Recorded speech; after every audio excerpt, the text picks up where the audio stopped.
2, 1. We're live. Ladies and gentlemen, welcome back to the show. Welcome back to the WarWolf Podcast. Welcome back to the WarWolf Podcast, where we sit down and we talk about stupid shit that happens, like the Francis Scott Key Bridge. Oh, dear Lord.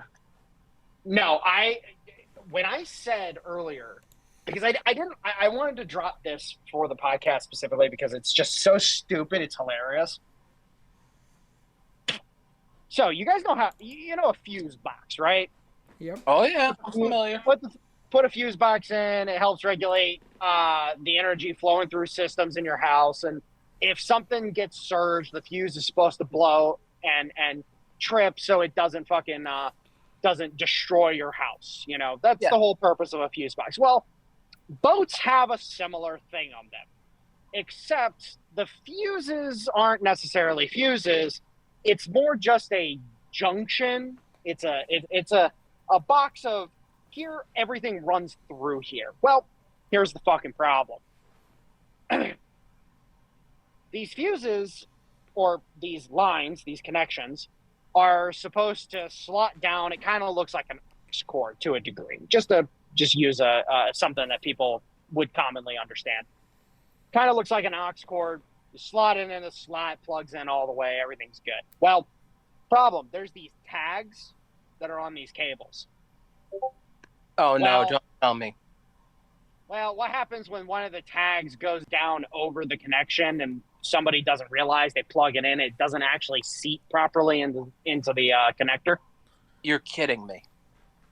Yeah, that's what caused the first blackout on the ship. Oh, good Lord Almighty. A bad connection via a improperly installed male going into a female connection, and it that's what caused the initial blackout. And then the situation you were talking about earlier with the very rough and ready modifications and repairs, that all cascaded off of that one thing. Yeah, that explains it. So, what would have happened differently were that initial problem not, like, what did that initial problem cause that if it was not there? Like, yeah. So, what we now know is that several of the auxiliary systems on the ship there were several bypasses and several rough and ready repairs and modifications made to several of the systems. For example, one of the I believe it was one of the fuel manifolds was modified and bypassed to basically make it so that they had to do a manual activation of the system. Previously it was an automatic system. Yeah, I heard that. Because it had been bypassed and modified to be a manual system, they weren't able to get that auxiliary system back or get that auxiliary system up quickly enough to be able to, and it was the auxiliary diesel motor that the ship has that would, in the case of this kind of emergency, provide enough electrical power that they would have been able to maintain navigation. Translation, it should have if it hadn't been installed improperly. Well, reinstalled improperly. No, it was just a full bypass. Like it was re-rigged to be manual rather than automatic for reasons we don't know. Which was the part that was put together through duct tape and tack welds? That was the mounting and a mounting of one of the engines. This ship has 4 engines. Some of the mountings blew and just came apart. There was also an issue with being able to get the engines reprimed and started back up. Again, also prevented by several of the aforementioned issues. And just in general, there were a lot of problems with this ship. Now, if I remember correctly, if memory is serving me right, the ship is around 30 to 40 years old at this point in time. Maybe even older. Right. So you're talking about a ship that, frankly speaking, shouldn't be in service any longer, but That's about the matter, that's about 65 to 70 years old human. yeah. So, Yeah. what sort of ship was this? Was it a cargo ship? Was it a passenger ship? It was a container ship. Ah, Yeah, I think it was a little smaller than a Panamax cargo container ship. Yeah, I do believe so. and if I'm understanding what you're saying, basically what happened is that at some point the boat became disabled and it just kind of drifted into the bridge. Yeah, they lost all navigation, and it was just they had the initial blackout that was caused by the improperly seated electrical connection, and then the cascade that occurred afterwards that caused the second blackout was caused by all of the modifications and rough and ready repairs that were made to the ship. So, in general, a shitty situation for the company involved, because that company is going to get sued like a motherfucker. Well, yeah, that's almost as bad with what happened, technical malfunction wise, as the Mexican tall ship that crashed into. Oh, which bridge was that in New York? Oh, I'm trying the training vessel. Yeah, The Navy training vessel. But to be completely frank, that situation was more of a just practical mechanical failure, because remember what's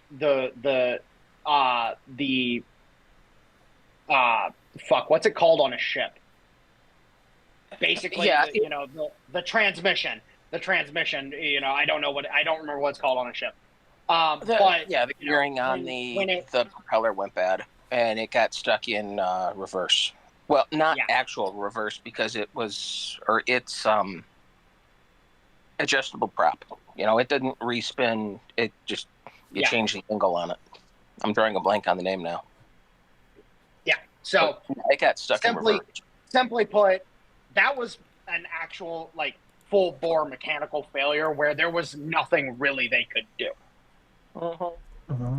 That was as unfortunate as unfortunate can get. This situation was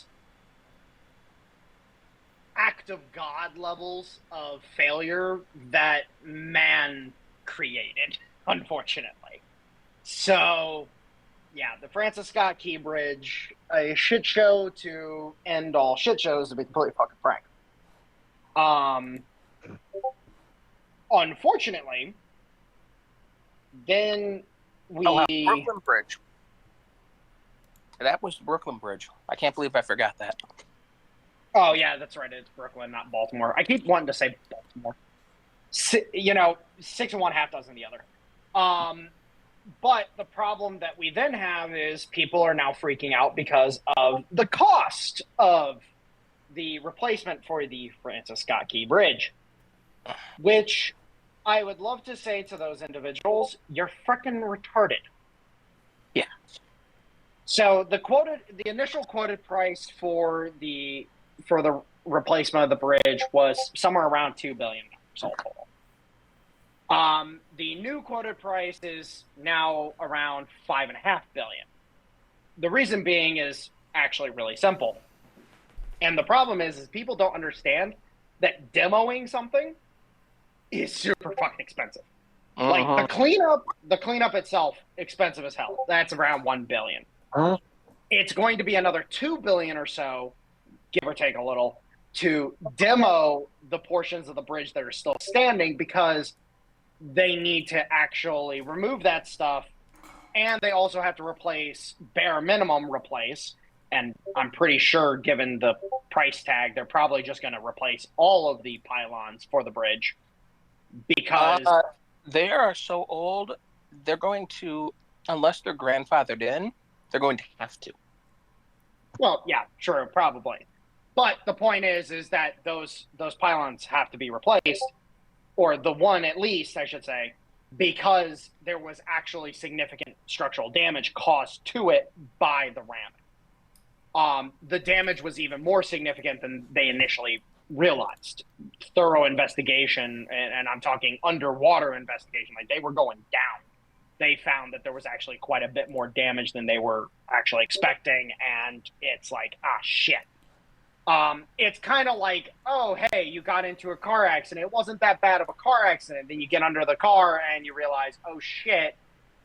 The frame is screwed. The frame weld snapped. Yeah. All of a sudden, your car goes from being fixable to you're getting a new car. It's just that simple.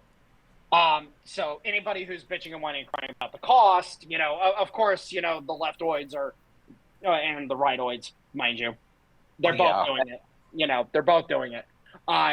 No, inflation isn't causing that. It's called cleanup, demolition, rebuild.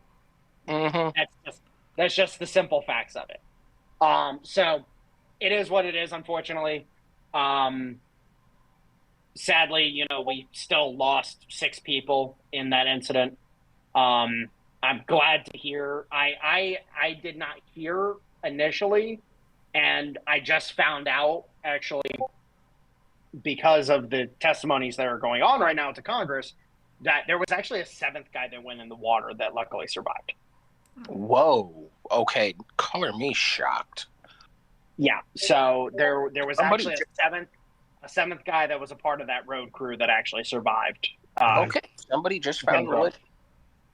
Yeah, seriously.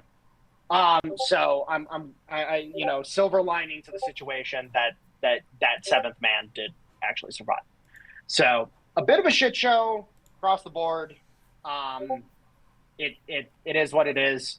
And all the idiots that are bitching and whining and crying about the cost, well, guess what? That's what happens when structural damage is a lot higher than you thought it was. So get over it. Yeah. And that's not even a case of, oh my God, the regulations are going to cost money. That's a case of we got to make it go away to make a new one. Yeah. Yikes.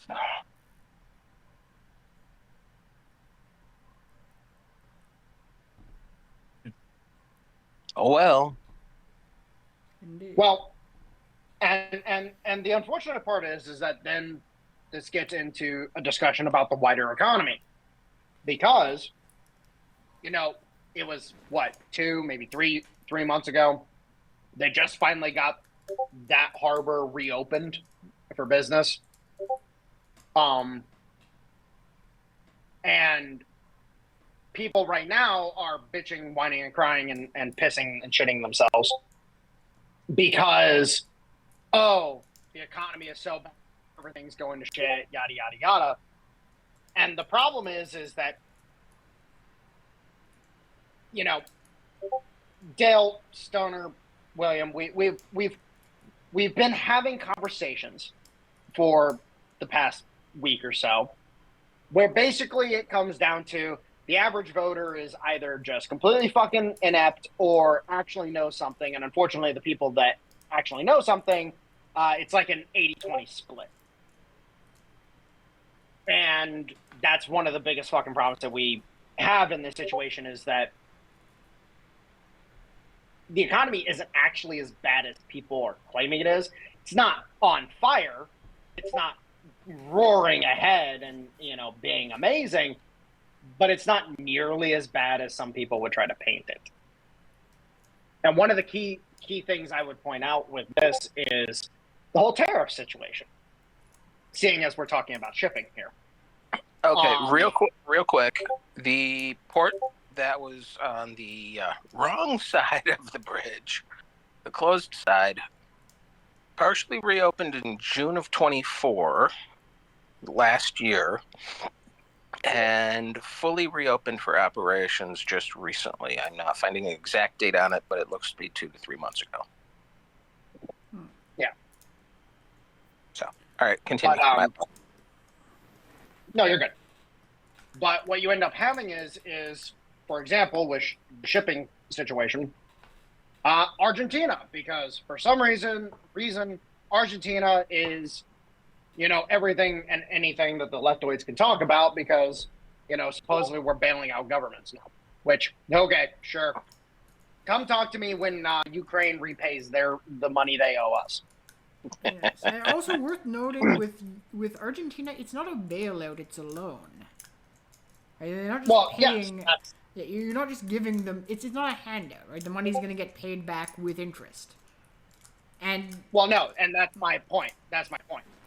Yeah. Is that the situation with Argentina is so radically different, it's unreal. But specifically, I want to talk about the tariffs because everybody's freaking out because Trump dropped the tariff from 39% on Argentina to 15% on beef. Well, if he just got rid of the tariff, beef wouldn't be fucking expensive. Well, as well as sugar and coffee. Sugar and coffee, I don't give a shit about. The beef I care about because beef is what actually fucking matters in this equation. Unfortunately for the leftoids and the rightoids that are bitching and whining and crying and pissing and shitting themselves, no, actually, that's not the reason why beef is so goddamn fucking expensive right now. It's not even close. When you remove multiple millions of cattle from the U.S. herd in a supposed public health safety herd. Are you talking about the screw flies? I'm talking about, they came up with like 3 or 4 different excuses for why they were doing it during COVID. Right. Yeah, the short answer is they called a bunch of cattle because their farts were changing the atmosphere. Well, that's but no. The point is that it takes 5 years to produce heifers that are actively breeding and actively being able to go to slaughter. Period. End of story. Everybody, anybody who says, "Oh, it only takes 2 years," no, it doesn't. Shut the fuck up, because at 2 years you can slaughter. At 5 years, you actually get multiple breeding cycles out of a heifer, meaning that you're actually replacing the heifers that you're slaughtering. Mm-hmm. Right. So what you end up having is we're still within that crunch cycle because they didn't just slaughter them in 21 and 22, but they were purging them in 23, meaning we're still well within that 5-year cycle. Well, what is a country renowned for its beef in terms of quantity and quality? There's a couple of them. Japan, Australia, China. Okay, stop. First off, let me correct the shit out of all 3 of you. Japan is known for its quality, not its quantity. Yes, that is true. Their herd is one of the smallest herds in the entire fucking world. Well, now that I think about it, it does make sense. Tiny island and all. The fact of the matter is Argentina, when it comes to having quantity and quality of beef, they blow the Irish out of the water in quality terms, and in quantity terms, they challenge the U.S. So, dropping the tariff on them, importing a shit ton of really good fucking Argentinian beef, all of a sudden it creates a situation where it's like, oh, hey, beef prices can start coming down artificially. Right. Not even naturally, because we still got a few years before prices will come down naturally. Uh-huh.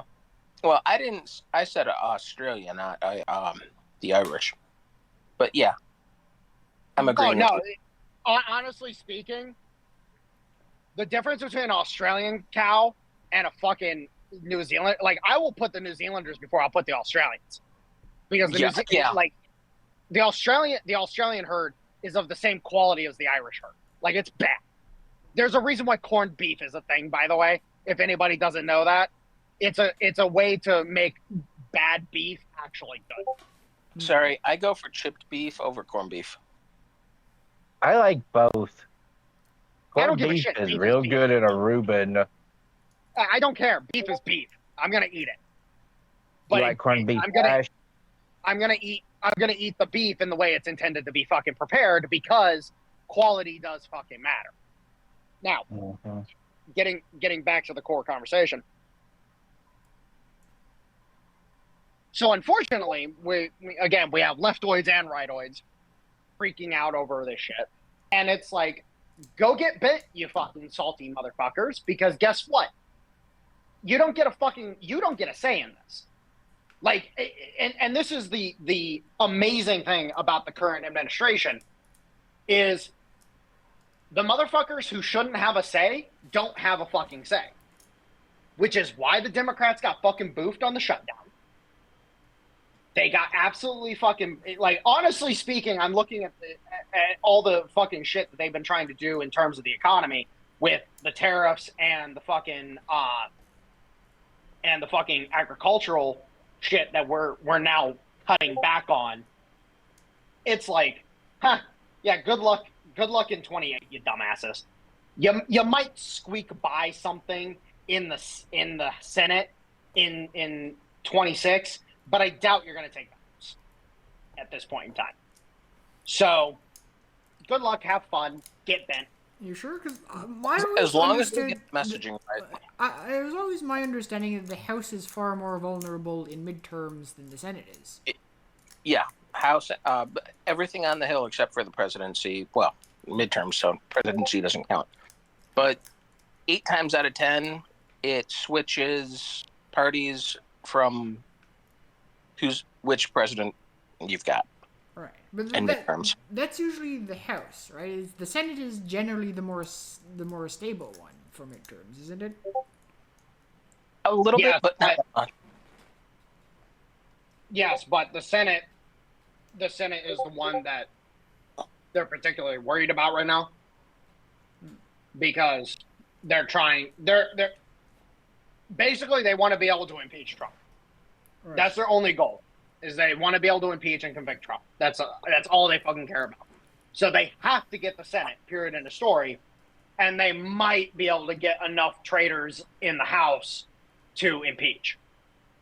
So, but they still wouldn't be able to convict, because you need I don't think there's even enough Senate seats up for grabs to get to 66 or 67. Like, there's not, but again, they're relying on traitors. That's what they're relying. Yeah, I want to say that, and this is midbrain, is there's 5 or 6 that are vulnerable, like really vulnerable, and then you've got another 4 to 6 squishes. Yeah, actually, give me a moment. Let me pull up the map here. The actual electoral map for 26, and we can see just what is and isn't up for grabs. Well, while you're pulling that up, I'm gonna continue for a second. All right. So what you end up having is the Democrats are getting booped across the fucking board, forcing the Obamacare subsidies to a separate vote. They're almost guaranteed to fucking lose that vote. Which then, at that point in time, it fucks them bad. It fucks them fucking bad. Mm-hmm.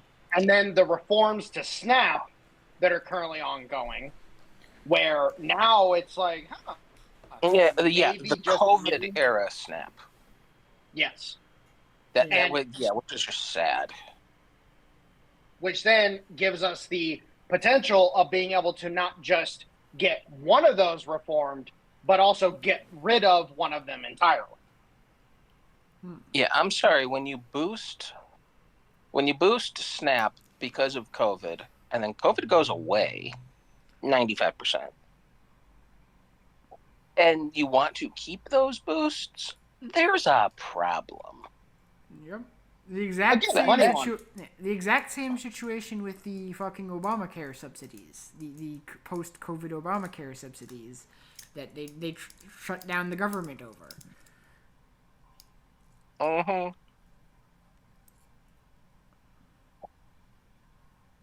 Yeah, thereabouts.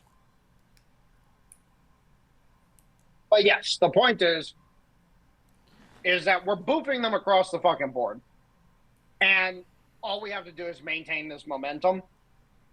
And honestly speaking, if we can get to the point where we actually start showing the credible results, which, wait until May, motherfuckers. If Judy Shelton comes in as the Treasury Secretary and Scott Bessent goes over to fucking Federal Reserve, watch the train just fucking carry on.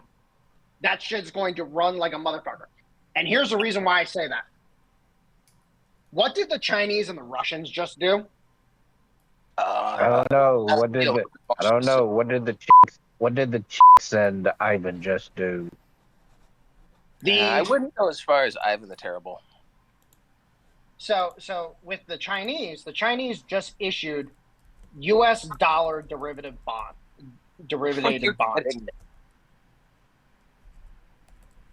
Alrighty. They just issued bonds denominated in U.S. dollars. And the Russians just issued bonds denominated in yuan. Okay, that one I had heard about. I had not heard about the Chinese playing with the dollar, but I had heard about the yuan. Well, what does it do? It allows the Russians to use the USD that they've got, turn it into bonds in China, and then allows them to do business more easily with the Chinese. Yep. And what happens if all of a sudden Judy Shelton comes in and implements gold-backed tips, and all of a sudden Treasury bonds here in the U.S. are fractionally pegged to gold? That would be nice. All of a sudden, it creates a situation where the 30-year T-bill market's going to look real fucking nice. Yeah. Question for what you just said. Are you taking January into consideration for that? Because we're going to have to go through this again. Is the shutdown, the extension from the shutdown ends in January? It does? I thought they passed a full like clean CR for the whole year. Nope. They just pushed it to January of next year. Oh. Wonderful. The point is that the reforms are going to be able to happen before then. So, one thing... Watch the next 30 days. The next 30 days are going to be great. So, one thing you mentioned I wanted to go over. So, if I am correct, Judy Shelton lost her last confirmation hearing. So, are you confident she's not going to lose this one? Because the Senate is going to act like the Senate always acts. And it may... I don't believe that they're going to have the power to resist Trump putting her in. Hopefully. Yeah, he has been able to push, not even push, but get a bunch of people through recently. Oh, yeah. We're talking like 4 or 5 times the amount of people. Well, and not just that. Here's the thing about Judy Shelton. Is now you have the situation where the Europhiles have been put on fucking notice, especially if the rumors about Ukraine, about the U.S. being done with Ukraine this week.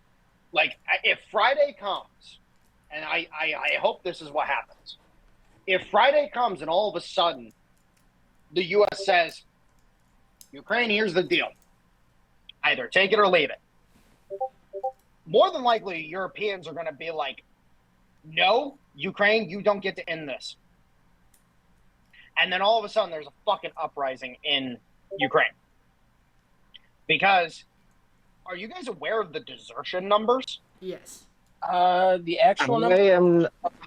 I'm not fully aware of the desertion numbers, but I do know they're having a lot of people desert.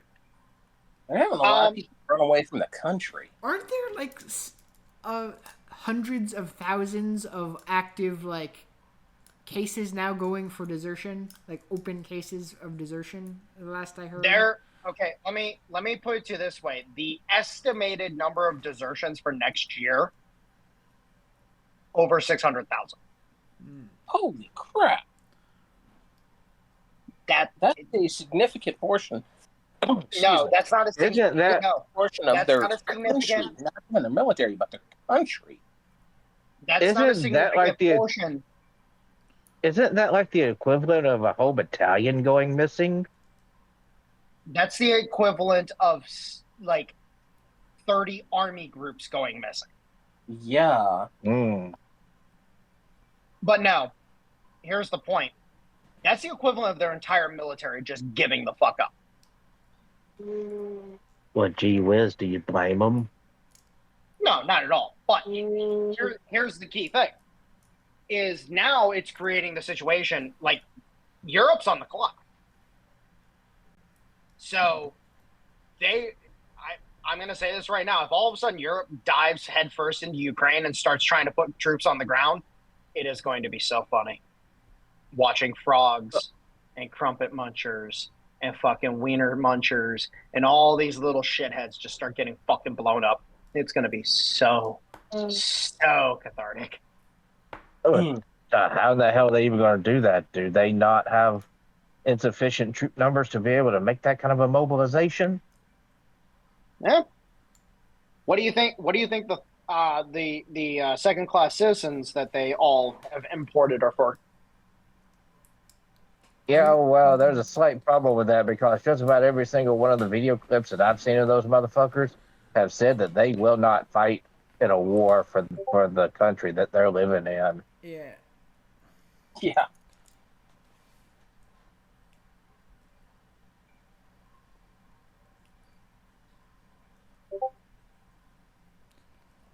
Well, let me just point this out. At the end of the day, unless the immigrant population in Europe is willing to throw hands, they're going to be staring down the barrel of a gun as they get told to march forward. Yeah, that sounds about right. Oh, so they're pretty much just going to make them fight, either fight or die. Well, let's see if mass arming all the Mohammeds is going to work out in Europe's favor or not. Oh, I know how that's going to end. Yeah. Well, again, you take them in blocks. You take them in blocks. You put them into the fight, force them to fight, and if they don't fight, you fucking shoot them. My, how very Soviet of them. I was just thinking that. Sounds like World War II Russia. No, actually, that is not what I was thinking at all. What was you thinking, penal battalions? Nope. I was thinking France, 1916. Oh, yeah. That's fair.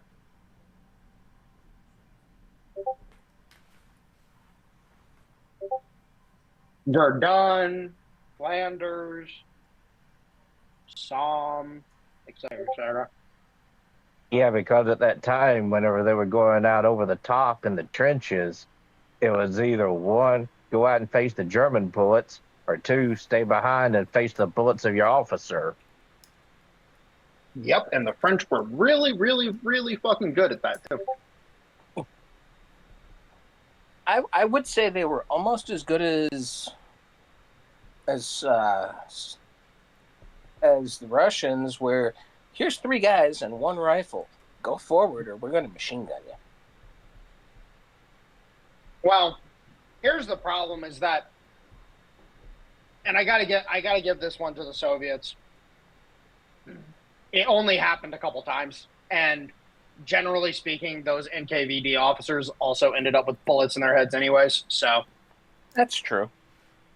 like there's a reason why the NKVD was very, very tepid about dealing with the Red Army after World War II, because so many of those officers ended up getting axed after the war.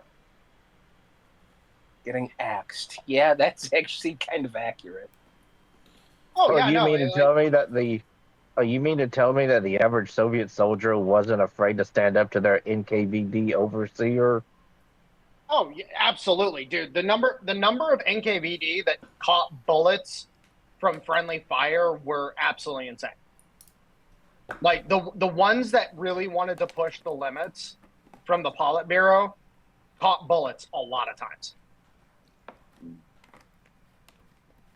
Like during Stalingrad, see, there's this whole thing that this happened in Stalingrad. It didn't happen in Stalingrad. Actually, the primary case that we know about was the push into what's the name of that? Shit.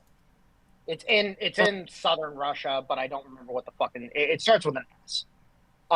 That's the one that a lot of people know about. And then there was an incident with the Battle of Moscow, but that one incident, it was literally, if I remember correctly, the NKVD guy himself jumped on the machine gun and started shooting people, and then he got his ass handed to him by a bunch of other guys. But like that shit didn't actually happen. Like the whole, one man gets a rifle, another one gets ammunition. Yes, that did happen, but that was because the Soviets didn't have enough guns to fucking give their guys. And, understandable when you're fucking conscripting people en masse and the logistics lines can't keep up. Understandable. But, it's a lot different. It's so much more of a different situation than people realize. Like, hell, even Mao didn't even fucking do that shit. Like, and that motherfucker was a sick, twisted motherfucker. And even he didn't do it. But correct me if I'm wrong, but didn't Mao Zedong also like to make himself into wood chipper fodder? I wouldn't put it past him. I wouldn't put it past him, but I don't know on that, but I wouldn't put it past him. Again, we're talking about the guy that initiated the Great Leap Forward and fucking managed to kill 30 million of his people or whatever the fuck it was. Something to that extent, yeah.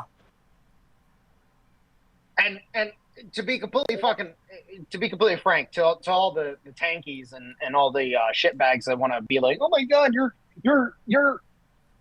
being negative or positive towards communism, motherfucker. I'm sorry that people like Pol Pot fucking exist, and we have literally the worst fucking example of communism in the world. Like, I'm sorry, I cannot rank Stalin and or Mao higher than Pol Pot. I can't do it. Like, objectively speaking, like there's no subjectivity to that. That's objective. Yes. Let me put it to you this way. Pol Pot was so bad that the communist Vietnamese had to go into his country and make him tone it down. Yes, I do love that. I do love that factoid. Is the fact that the fucking NVA intervened in Cambodia to fucking put a stop to that shit. Like, it was so... Yeah. It's like... You could say a lot of bad things about people like Stalin or Ho Chi Minh, but you can't say they're retarded. But you can say Pol Pot was retarded. Yeah, okay, to be fair to Ho Chi Minh, though, that motherfucker was fighting the French before we came in, and to be completely frank, I'm gonna give Ho Chi Minh a complete pass. I wouldn't give him a complete pass, but I'd give him a 60 or 70% because he was fighting. No, here's the fun part. Economically speaking, once Vietnam was out from under the colonial system that the French had in place, they actually did better under communism. The one time communism works is when the Vietnamese finally get out from under the French. That should tell you something about the French. It's the French. What do you expect? That's why I give Ho Chi Minh a fucking pass, because I'm like, you know what, dude, I understand. I fully fucking understand. Like, again, like you look at Burkina Faso, you look at Mali, you look at Niger, you start to understand, like, no, the French are just terrible and we should fucking purge them from existence. I now understand why the Germans wanted to occupy their ass.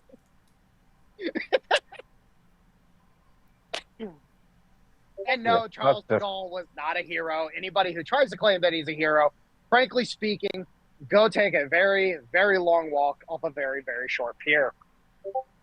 Fuck the French, and not in the fun way. Hey, Gavin. What's going on, fellas? So you're talking about Governor. So, anyways, getting back on track to economics, because, you know, it's fun. It's fun talking. Yeah, it's fun talking about commies and other shit. But you know, we should talk about the shit that actually matters. Let's talk about Saudi Arabia and the absolute fucking bedlam that has come up the past couple days. First off, I just want to say this right now: Khashoggi was a jihadist and deserved exactly what he got. I do not care who did it to him. I don't care who you think did it to him. I don't care what you think they did to him. Whatever they did, they should have done 10 times worse. What happened, for those of us who don't know what the fuck's going on in Saudi Arabia? Okay, so if you've been living under a rock, I understand. I have been living under a rock. There is this, I don't even remember the guy's first fucking name. I don't care to. He was a fucking jihadi and he deserved everything he got. But there was this quote-unquote journalist that was killed, and the blame for his killing was laid at the feet of Mohammed bin Salman, the current crown prince and prime minister of Saudi Arabia. Are you talking about the guy from a couple years ago? Yes. Yeah, 2015. Yeah. Oh, God, was it really that long ago? Yes, yep. 2015. Wow. Okay. But the blame for his killing was laid at the feet of MBS. And the simple fact is again, I don't care. I hope MBS actually killed his ass, because it lends credence to what I've been saying about MBS for quite a few years now, in that he has been purging the Al-Qaeda elements from his country. Now, unfortunately, and I'm going to piss off some Saudis with this, I don't care. Just because you have a positive outlook on this doesn't mean that the people who are calling themselves this are good people right now. But there is a word that everybody should know. It's called Wahhabism, or Wahhabis. Yep. Also known as the people who did 9/11. Now, the problem is that people from Saudi Arabia have a positive outlook on Wahhabism and Wahhabis because of al-Wahhabi himself. He was actually a pretty cool dude. After I actually looked into the guy and actually did some reading and actually found some sources that were quite interesting, overall, basically the guy was just a member of the clergy that was a mediator between the tribes. He was a trusted imam that multiple tribes, they thought, you know, hey, this guy's cool, and he managed to create the bedrock of the modern day Saudi Arabia. The problem is when your movement, America First, is hijacked by the bad, fucking horrendous individuals within your civilization. And that's the issue. Because the Wahhabis of today are not the Wahhabis of yesteryear. Yep. And so when you actually start digging into the Wahhabis that are running around calling themselves Wahhabis nowadays, you start finding either direct or indirect connections to Al-Qaeda. Oh, by the way, real quick, question for the panel. What is Al-Qaeda? What do you mean? Aren't they the terrorist group that we funded in the 1980s to kick the Soviets out of Afghanistan? No, and then they morphed into the... That was the Okay, first they Mujahideen. started... No, that was the Taliban, not Al Qaeda. No. Listen. You all kind of got little bits and pieces.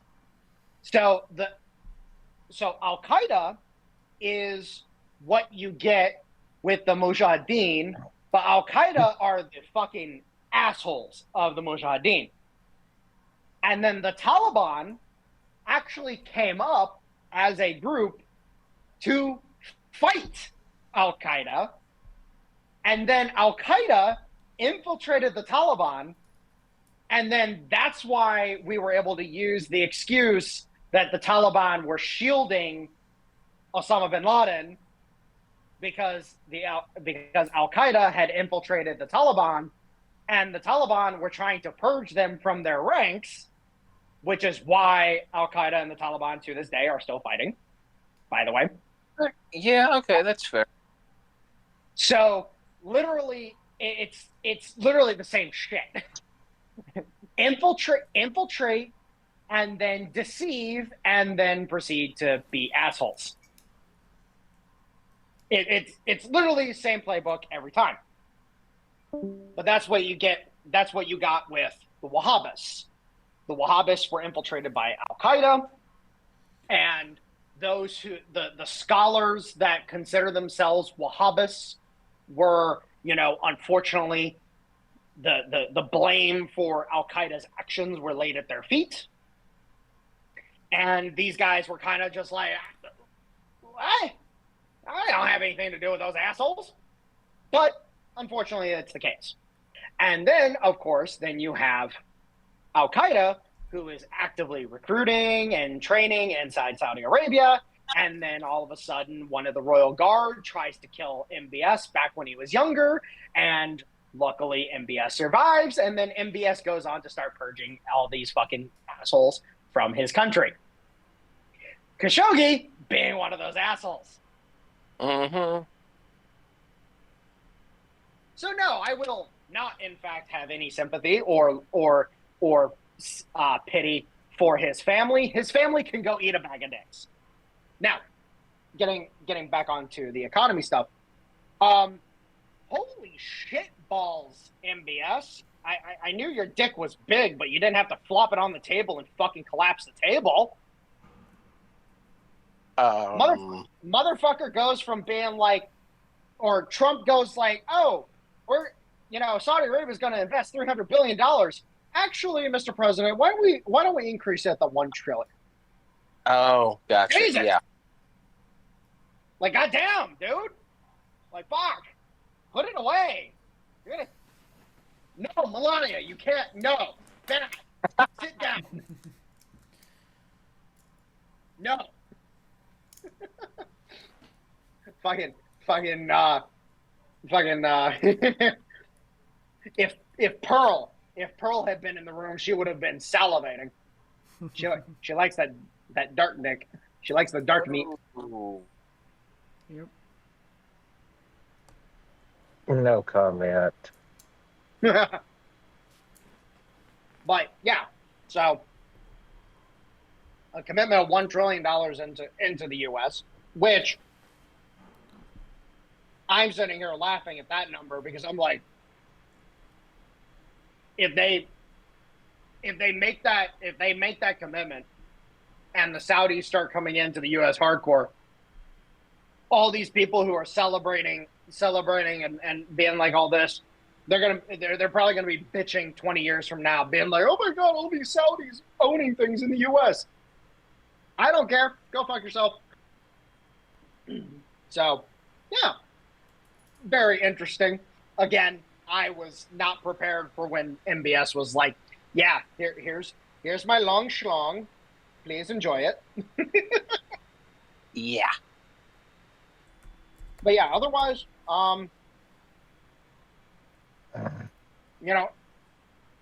really, there's not much else to fucking talk about. Like, those are the key things that are fucking going on. The really important stuff is us cementing our control over the Middle East, or the Gulf states, I should say, not the Middle East itself, but the Gulf states. And then, everything's just moving ahead. Oh, and almost forgot, the Europeans bitching because the Russians now have basing rights or leasing rights to the port of Sudan. Oh, I had not heard about that one. Yeah. Doesn't surprise me, but I hadn't heard it. Well, that one kind of flew under the radar because, way back when. So I guess we'll talk about some war stuff real quick. So we got the whole Civil War slash proxy war that's going on in Sudan right now. And actually, pause for a second. All right, sorry about that. No worries. No worries. So yeah, Civil War slash proxy war that's currently going on in Sudan. UAE and Turkey going at it in a proxy war. The Russians jumping in. You have the SAF and the RSF. Just to kind of put names to these, or just to give some descriptors. So the SAF, that's the Sudan Armed Forces, which are headed by the government, and then you have the RSF, or the Rapid Response Forces, or Rapid Support Forces, which was a militia group that was sanctioned by the government at one point in time. That is no longer sanctioned by the government, is now. Go ahead. Were they the group that was fighting in South Sudan back when Sudan was fighting South Sudan? No, that was the what was the SNLP or something like that. So unrelated to this current conflict, then? Tacitly unrelated. The South Sudan forces are somewhat involved, but that's more from border spillover stuff. It's kind of the Sudanese government is actually trying to get the South Sudanese to actually fight on their side, and the South Sudanese are like, nope. Our RSF forces are all through the frontier of South Sudan, and they don't want to have anything to do with this bullshit. Hell, they're having their own fucking problems right now because of internal instability. But what you end up having is that the Russians initially supported the RSF, but then this was back when the RSF seized Khartoum, which is the capital of Sudan. And for the Russians, the motivation is clear. Like, hey, nice port you got. We'll give you money for it. Right. Of course, Sudan is like, cool. Well, initially, back when the RSF first took Khartoum and the RSF had a bunch of early momentum, the Russians approached the RSF initially because it looked like the RSF was going to win the war quickly. And then when the SAF managed to come back and actually stabilize the situation and then eventually retake Khartoum, that's when the Russians are like, so your RSF guys aren't actually as good as you claim to be. Okay. Hey, SAF, you want some shit? I got some shit.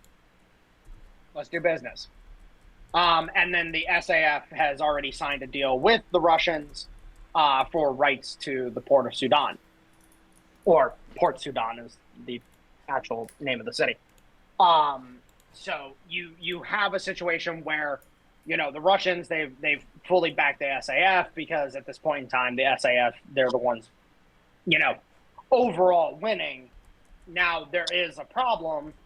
The Europeans are, I say the Europeans, the the European talking heads are talking about Sudan, like, for example, war fronts. They're talking about it from the perspective of, oh, there's a genocide. And it's like, okay, cool, there's a genocide.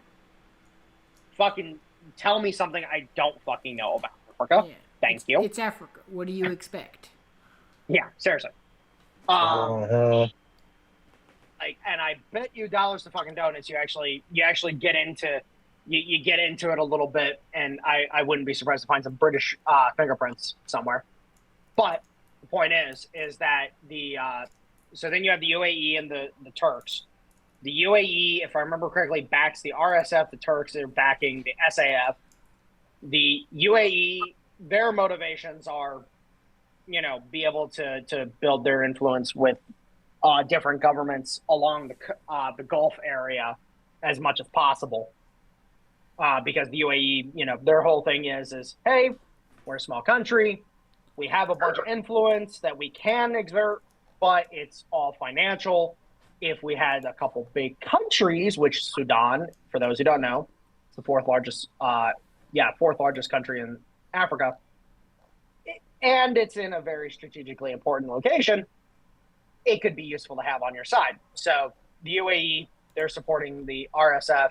The Turks, being for some reason, I don't know why, I'm still trying to research this a little bit to figure out why the Turks oppose the UAE so hard. The Turks have come in on the side of the SAF because they don't like the UAE. And again, I'm still trying to figure out the whole, like, why are these two beefing as hard as they are? Like, I don't get it. It's weird. Are they different Is flavors it of Islam? possible? Well, not only that, but it could also be ethnic differences too, dating back to the Ottoman era. It's not. That was one of the first things I looked into.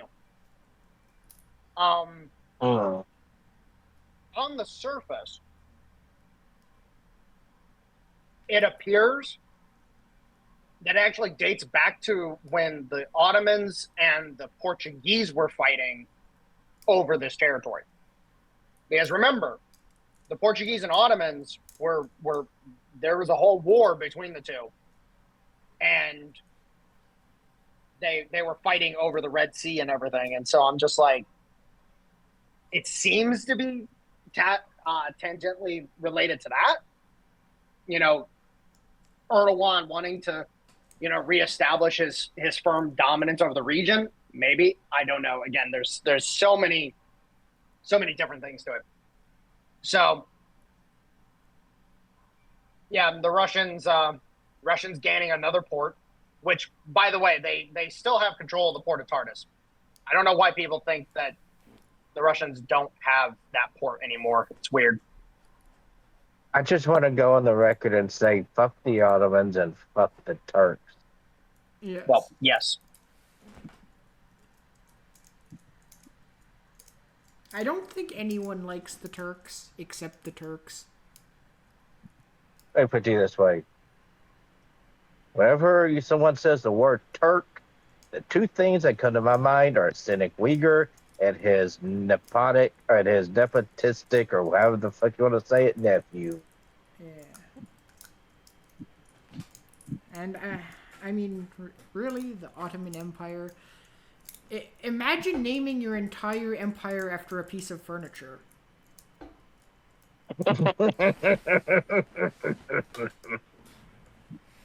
Yeah, which came first? The empire or the furniture? Yes. It's a good question, actually. Named yourself after a glorified footrest. Good job. Glorified footrest.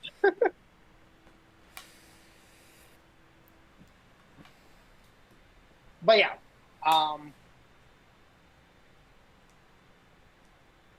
just more shit to heap onto the pile. So what do you guys want to talk about? Well, we were talking about the Russians, some of the shit that they're doing in the Middle East. And here's something that I've been trying to figure out. What the fuck is China doing in Africa? Silk Road. or buying as it? we know it, Belt and Road.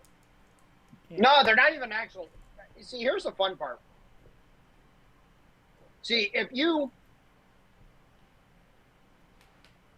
listen to European sources, that's what's happening. But you actually start digging deeper than, the first 2 inches of the topsoil, you actually realize that's not really what's actually going on. So China has elected, as part of the Belt and Road Initiative, that they're going to mechanize the entire thing, which means rail lines, ports, et cetera, et cetera. And what they're trying to do is that they're literally just signing deals to lease land to build automated ports. And, I say automated, there's still going to be like 1,000 people that, operate these ports. But basically automated ports with massive rail connections to be able to rebuild the old Silk Road. And if you look at the Belt and Road Initiative, a map of it, and then you look at a map of the Silk Road from back way when, it's a 1-to-1 layover. And you start looking into it a little deeper. For example, hey, Europeans, I know you're going to hate hearing this. The reason why the Russians are in Mali, for example, in Burkina Faso, is to stabilize that area so that the Silk Road can be completed. Because where does the Silk Road actually start? Does anybody know? No. Or in which direction? West to east. Then no.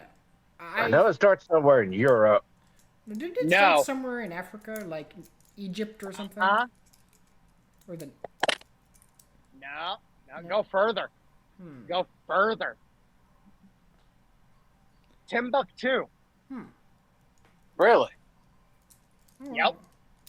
Did not know that. Somali. A lot of the silver and gold that made its way to China was mined in Mali. And of course the other surrounding regions. But yeah. And again, you look at where the Russians and the Chinese are operating. Basically the Chinese are and this seems to actually be what they're doing, and it's kind of impressive. The Russians seem to be sending in their guys to stabilize a place, and then the Chinese send their guys in to hold the ground. Because the Chinese, legally speaking, cannot deploy expeditious forces, but they can deploy security contractors. How is it that they cannot legally deploy expeditionary forces? Because it's that literally their legal codes do not allow them to do it. It's the same reason why so Wagner, for example, back when Wagner Group used to be a thing. When Wagner, what happened to Wagner after what's his name got blowed up and sent to another world? well, do you want the European narrative or do you want the actual story? What do you think? So Wagner still exists, technically speaking. However, it's been fully integrated into the Russian armed forces because the RUAF is they're not a power projection force. They never have been. They never will be, for all rights. They're a defensive force. Wagner was so skilled at operating in untraditional environments, or in non-traditional environments, like urban warfare and like extreme conditions in general, that they make great shock troops in general. Fantastic shock troops. And so what's been done with Wagner is that you have former Wagner brigades that are operating on the front line, but the majority of them have gone back to Russia to train the new generation of Russian warfighters. Like a shit ton of them are now running the boot camps that are producing the next generation. Now, if you believe the European narrative, Wagner Group still exists. They're deployed in Belarus and they're going to attack the Poles any day now. All that bullshit. And it's like, no, actually, there's a guards mechanized infantry army in Belarus ready to attack the Poles. And it's only if the Poles decide to get froggy and try to attack Belarus. Well, here's my thing. If the Poles do decide to get froggy and attack Belarus, it's not like the United States would come in and bail them out because they would be an aggressor, and therefore the self-defense part of the NATO treaty would not apply. Oh, yeah, it does. Yeah, no. If the Poles want to die, they can die. Which, if you look at the recent Polish elections and what their politicians have been saying, they've been telling the French and the British to go fuck themselves real hard. Yeah. Like, basically across the board, everybody who was saying we're not going to war against Russia won their elections. And the Brits and the French were pissed. Oh, well, you expect the Poles are not stupid. They saw what's happening in the Ukraine, and they say, fuck this shit, I don't want any part of it. Stop. Just because they aren't stupid doesn't mean they aren't still whiny little bitches, but yes, they're not stupid. They actually understand the game that's being played. Because they were a victim of the game anyways. And the British are just mad that they can't send another group of Slavs to kill more other Slavs again. Yeah, true. By the way, since we're talking about PMCs and stuff, check the side chat for the best PMC ever. Yeah.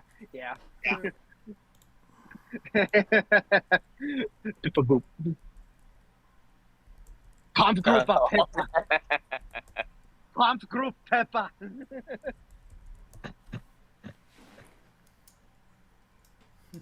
Nice. Oh, that's a little too close to Kampfgruppe Piper. Oh, that's not good for Pippa. But anyways, but no, the whole fact of the matter is that the Europeans are big mad, and it is what it is. But yeah, no, Wagner Group, the group that's operating in Mali and Burkina Faso are actually a totally different group. Some of the same guys, but there's a lot of new blood that's been injected into it. It's a totally different command structure than what Wagner was. It's a lot more connected to the Russian high command than Wagner was, because the Russians changed their constitution enough to make it legal for them to operate expeditiously. So.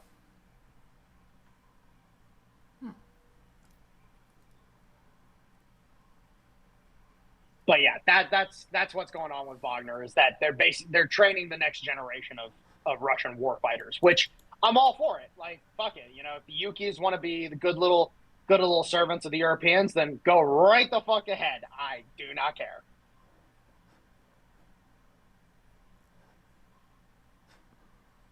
Yeah, sounds about right. Yeah.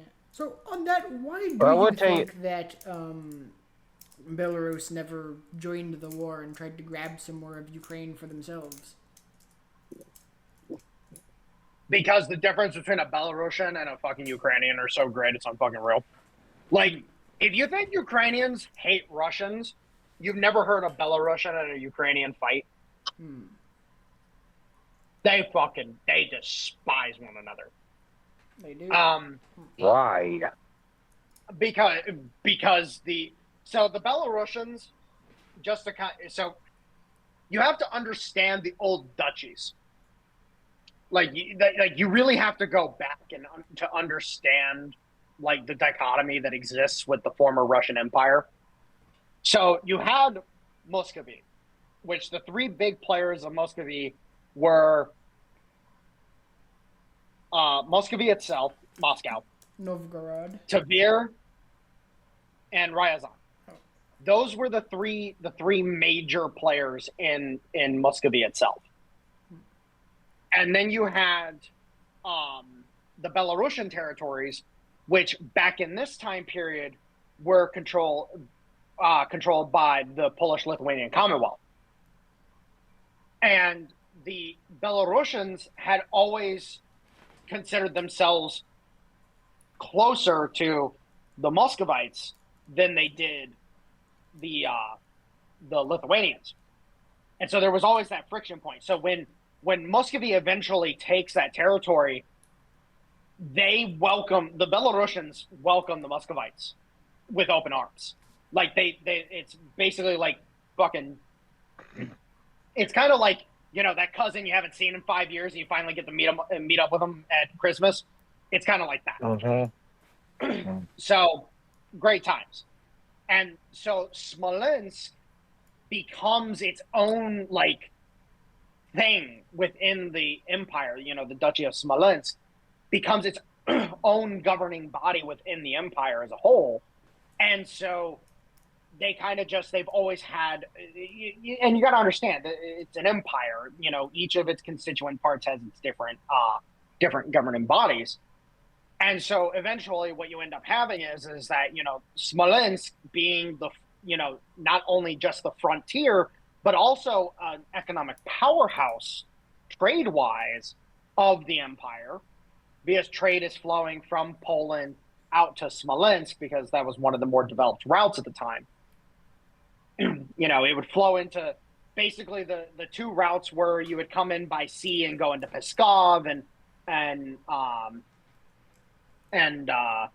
Ingria. If you were coming by land, you would go through Smolensk, and then eventually you would either end up in Novgorod or end up in Moscow.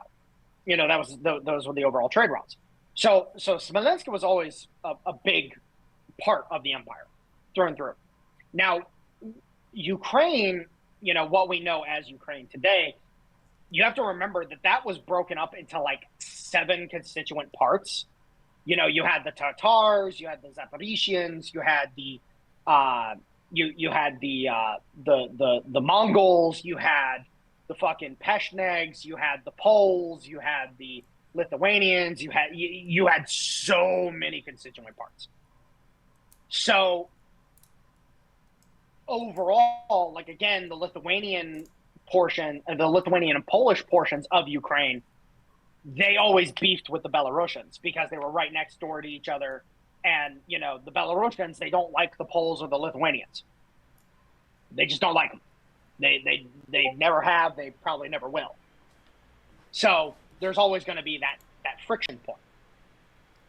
And then with, like, for example, the Zaporizhians have always been a much more sedentary group compared to, like, the Tatars, the Peshmergas, and the Golden Horde. And yes, I'm going to, those are the Mongols in this case. Remember that. The Golden Horde is one of the constituent parts of the Mongol Empire. And so eventually, the fucking, the Muscovites go to war against the Peshmergas and the Golden Horde, eventually beating them, and then eventually coming in and, like, oh, hey, these Zaporizhian guys are actually really cool. And eventually, then they start getting down into the Tatar territories, and they start, the Crimean Khanate, and then they start getting into what's considered southern Russia, into the Circassian territories, and this is where we get Cossacks from, and so on and so forth.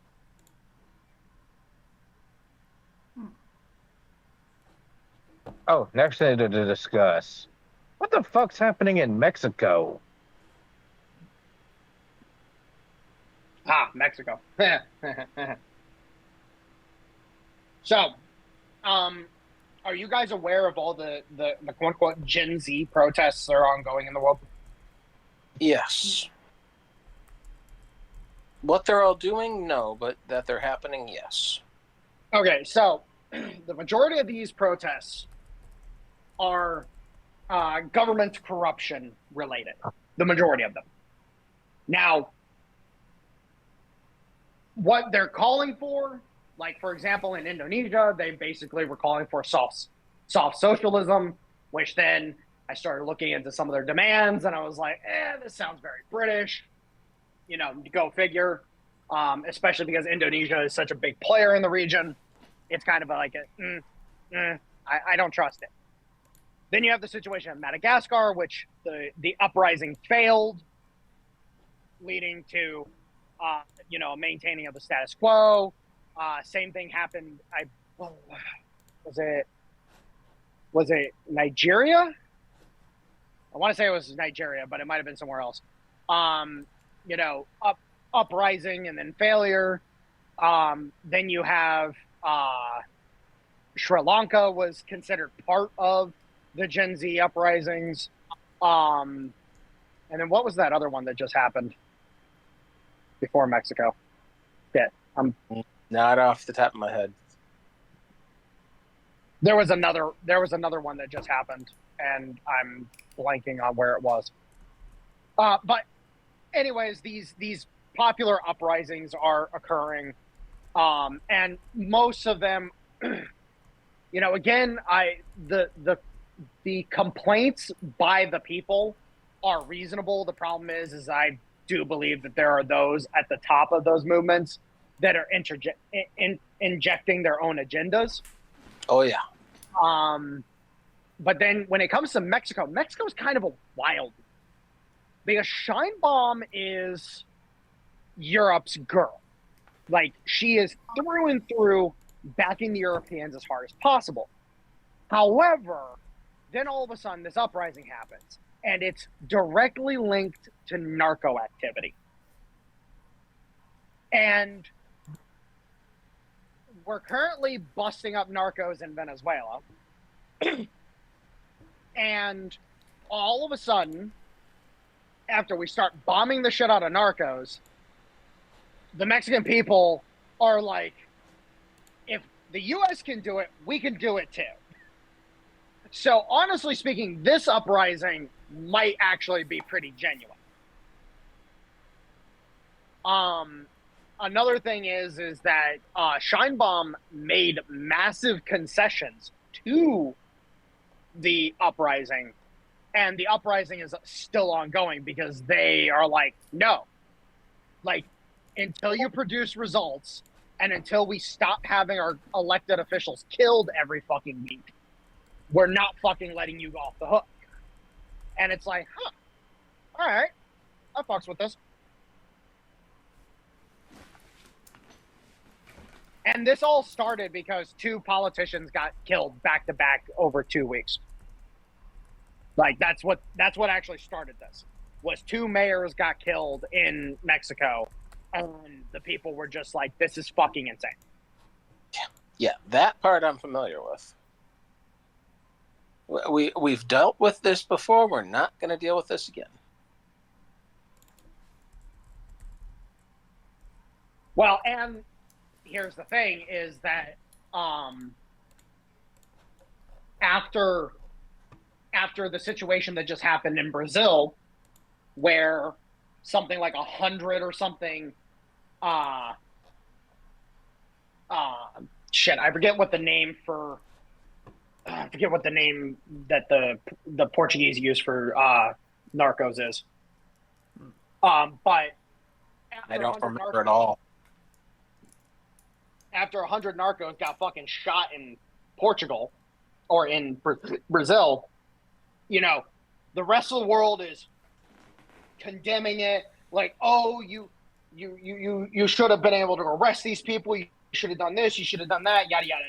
Fucking sideline quarterbacking over here. And then all of a sudden, you actually look at Mexican response to this and to the U.S. operations off of Venezuela, and the Mexican people are fucking cheering this shit on. Like, they're hooting and hollering for it. So it's like, oh, shit. Yeah, I just want to mention, you guys remember a few weeks ago, probably actually a little longer than that now, how I was talking about how the marina is basically just going to cut loose and just be like, you know what, fuck you. That's yeah, I do remember that. going on. That's kind of what's going on, because the marina has basically said, like, if we fucking catch your ass, we're just shooting you. And I'm like, there we go. So yeah, that's what's going on in Mexico.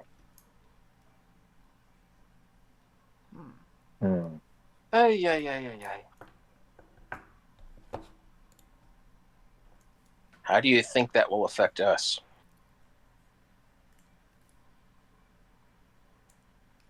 Well, seeing as the motherfuckers can't run north, they're gonna run south. Now Guatemala, interesting. Guatemala is gonna get flooded because they ain't going to El Salvador. Yeah. They ain't fucking going to El Salvador. Guatemala's gonna get flooded. Yep. Guatemala, Honduras, they're gonna push down into Costa Rica, and they're gonna make their way south to Colombia because Colombia is considered a safe haven right now. But here's the thing: is that there's hard indications that once we complete operations in Venezuela, we're moving on to Colombia. Like we're cleaning up the entire backyard.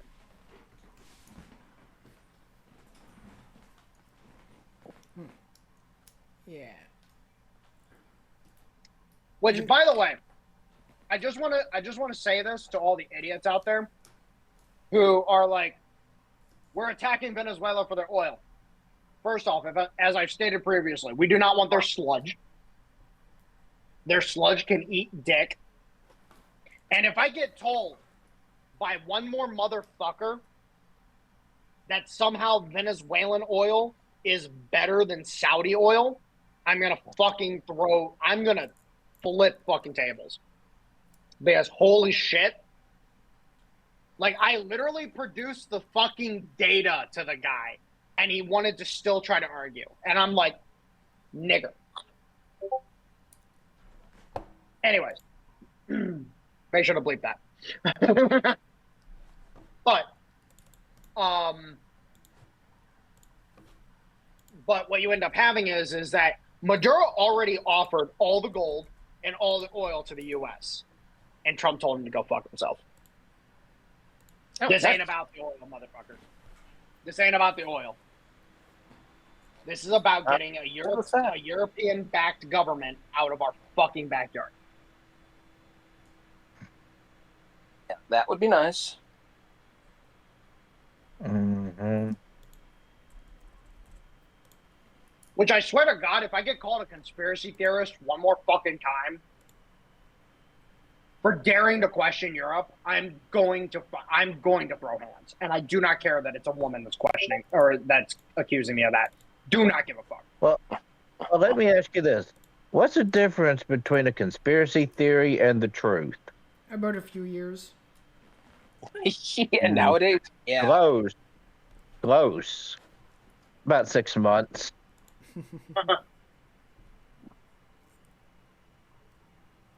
Well, let me just put it this way. These dumb motherfuckers that want to be like conspiracy theory. It's like LIBOR. It's all it is. Like, seriously. Like I had this exchange with one of my viewers last night. He's a cool kid. But he had the mentality of, all that shit's in the past. And I'm like, LIBOR. And then he was like, all of that's in the past. He really said that? Well, he was referring to stuff like the Revolution and the War of 1812 and a few other things. And I'm like, LIBOR. And then his response his response to when I said LIBOR, okay, he was like, oh, yeah. All right, fair. So it's like, I love my crumpet monkey. He's cool, but he needs to learn.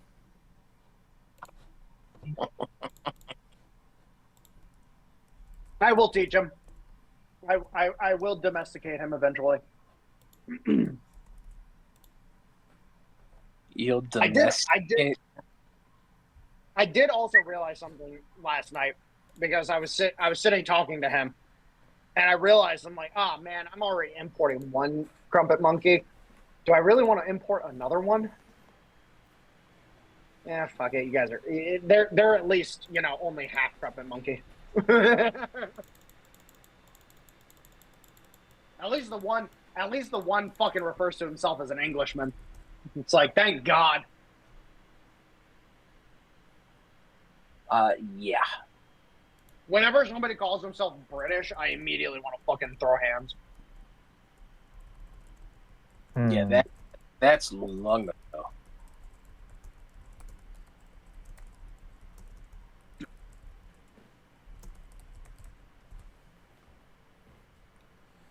Did Dale leave? No. Sorry, I've been preoccupied. No, you're good. You're good. I mentioned something, and you usually put notes in the side chat, and I hadn't seen you type anything, but I was like, did he go AFK or something, or did his shit die? What's going on? Yeah, Yeah, and I'm still here. I was having to respond to a message. No, you're good. You're good. Yeah. But yeah, so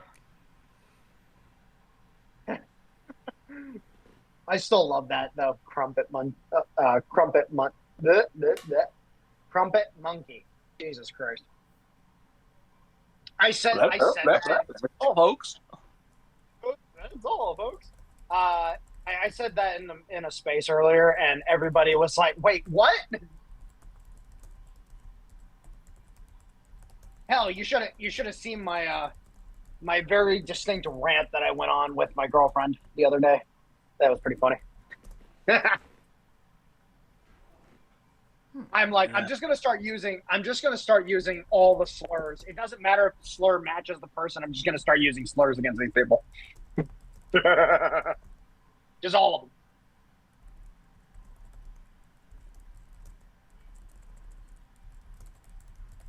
Like, you're white. You know what I'm gonna call you. You're black. Oh, you must be a black Hebrew Israelite, because I'm gonna.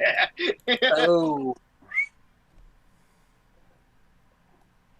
Oh man, I ran into one of those recently. Good Lord. Oh God, they're insufferable. Yeah. Yeah. There's fatigue in that. I called an Asian a spick the other day. And he was like, what? And I'm like, yeah, you fucking spick. And he's like, wrong race, dude. And I'm like, no, I'm just using whatever slur I want to. What are you going to do about it, nigger? And then all of a sudden he's just like, the fuck? I'm like, yes, I am that intolerant of all of you people at this point in time. Go fuck yourself. Given how a certain subset has been conducting themselves over the last 11 months, no wonder the fatigue has gotten unbearable. No. Okay. First off, I have started publicly and openly making the distinction between Africans and blacks. Oh, dude, you do not understand how pissy the Africans get over that. You do not fucking understand. I have had a couple that have just fucking lost their shit and gone full chimp. Full bore. Because when you I need to say this. When you separate them like that, they get real angry. No, I'm a black American. No, you're not. You're an African. They fucking hate it. Yeah, you also have to take into consideration not the color, but the attitude and behavior. But yeah, there can be a seriously big difference there. Oh, absolutely. Well, here's my thing: if they didn't get smacked hard enough as a child.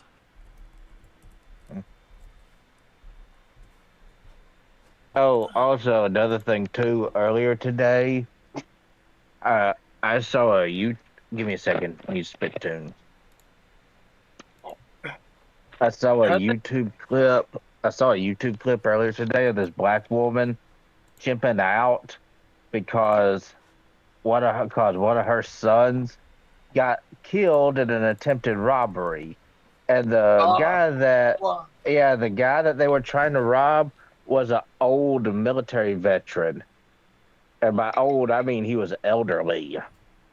Oh, yeah, you're talking about that like 78-year-old guy that fucking just wasted like 3 motherfuckers. yeah, and two of them Yeah, were. I think so. And Mo was going nuts. Yeah, that's actually like 2 or 3 years old, and somehow it just popped up in everybody's feeds. Yeah, Well, the African mom. Yeah, the African mom was throwing a fit. Like he was just trying to rescue. You didn't have to kill him. well, you know why it popped up in everybody's feeds? Why? Because the civil suit the family had lodged against the guy who shot and killed their kid failed. That's why it popped up that in would do everybody's it. feeds. That would do it. The civil suit failed, and so they did this whole media blitz talking about it, and that's why it popped up in everybody's feeds. That explains it. Yeah, well, just about all the comments I've seen on that short were pretty much telling the mother that she could go fuck herself, and that she shouldn't have raised a feral chimp. Well, no, it was funny because there was so first off, I love when these Africans post videos with no context whatsoever, and they make claims of this or that. So the video is African chick walking in, recording what is referred to as a snap office. Well, it turns out they do more than just snap in said office, because if I remember correctly, hold on, let me. What the fuck is the office called again? Oh, it's not the DMV, but the service is about the same.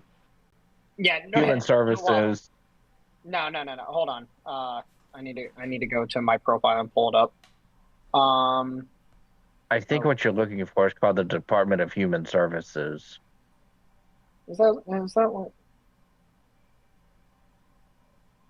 Oh God, I've replied to so much today. Jesus fucking Christ.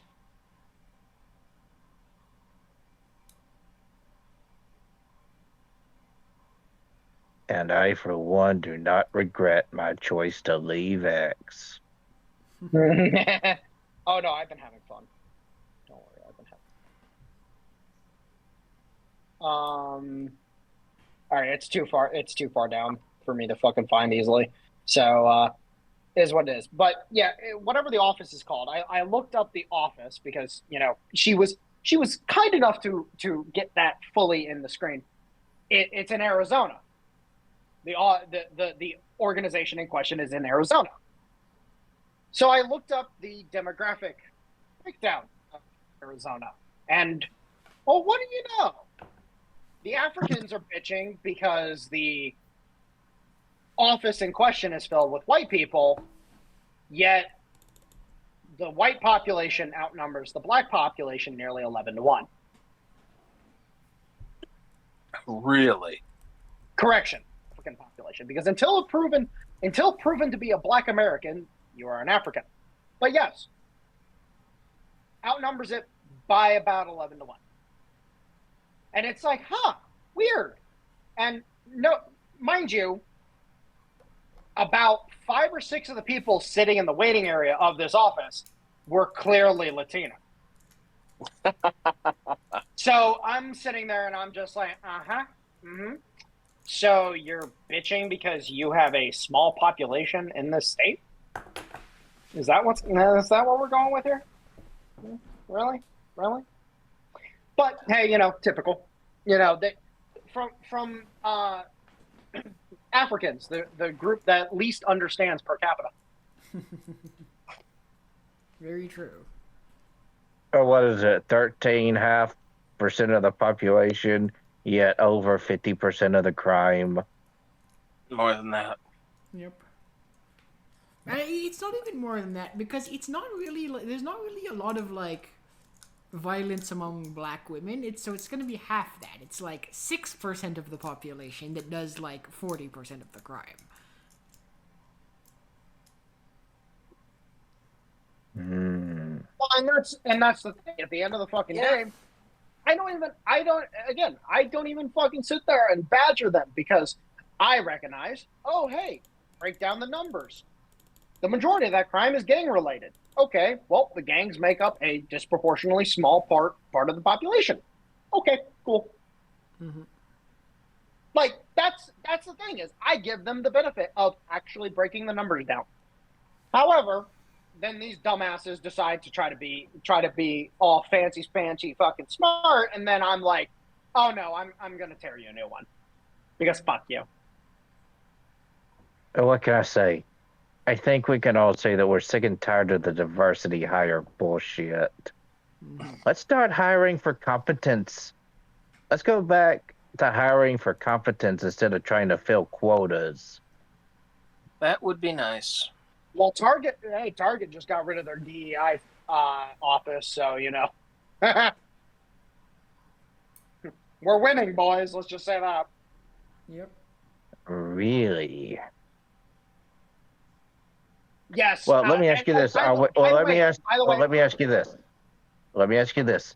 A few months ago, here she was doing a segment on this where she was saying that some of these companies, even though they are officially getting rid of their DEI bullshit, they're still keeping it on and calling it something else.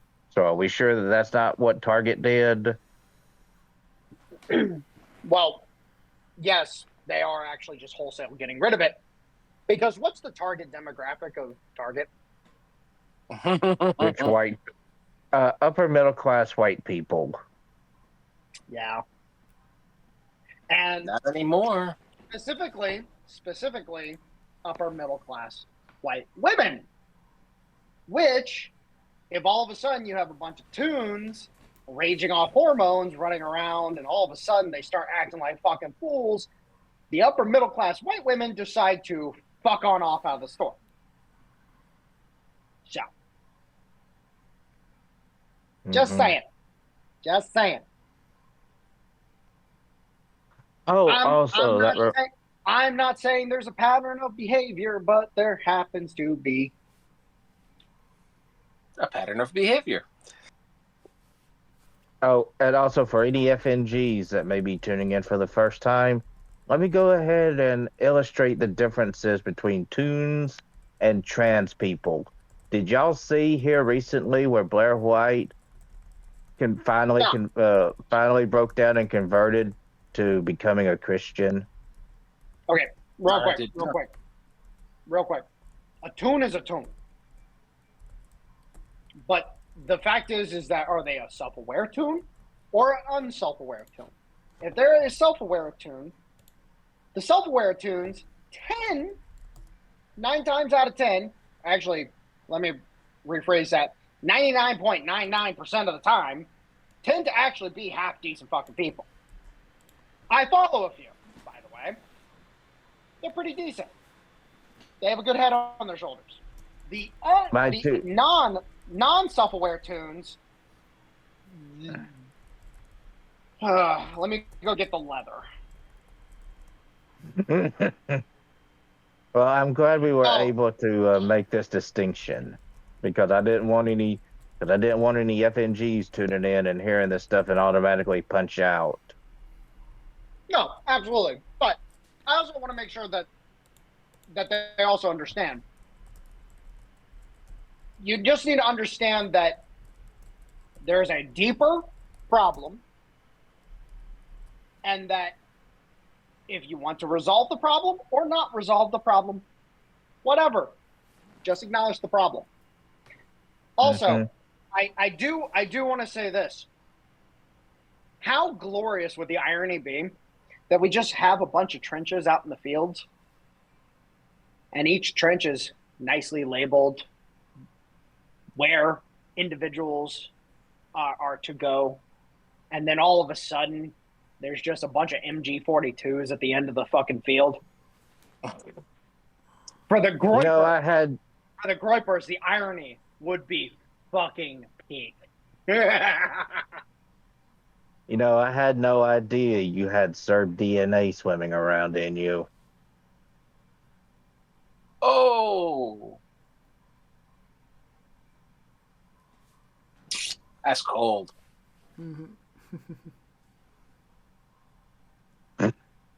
No. Hey, Kobad, he opened himself up to a nice Serb joke. Hey, Stoner. No, it's called I'm Italian, and we got a lot of practice killing Austrians. I'll allow it. And Frenchmen. Don't forget the Frenchmen. Do the French really count? Yeah, they are subhuman filth, so I don't believe they do. Oh, dude. Oh, Poe. Oh, my God. I should tell you about this, guys. So Poe has, like, after I explained the whole subhuman thing to her, she's on that shit like fucking white on rice. Oh. The number of leftoids, rightoids, and toons that she has been dogging on. With that, oh. I almost want to put another baby in her. It's fucking glorious. Well, I will say this about your wife. She is a professional rage baiter. Or dare I say, she is a master rage baiter. Oh, the irony is not lost on me on that one, bud. What? What did you say? What did you say? Anyways. But yeah, no. It's fucking glorious to just see all of these people just freaking the fuck out. And I guess for the audience, I will talk about it because fuck it. I just love getting my blood pressure up. The Epstein shit. What is that? Is a noisemaker of epic proportions that has absolutely no value anymore. It tingles my berries with how the leftoids are responding right now. Do tell. What are they saying? Oh, they have switched up their narrative about Epstein about 5 different fucking times at this point in time. That's it. And now they're basically trying to insinuate that, oh, you know, the Epstein files are never going to get released, blah, blah, blah, so on and so forth, yada, yada, yada. And I'm like, okay, well, now that we've resolved that, please shut the fuck up. And, well, okay, never mind. I can't say that on YouTube. Never mind. Well, if it's one thing that the left is consistent at, it would be their inconsistency. True.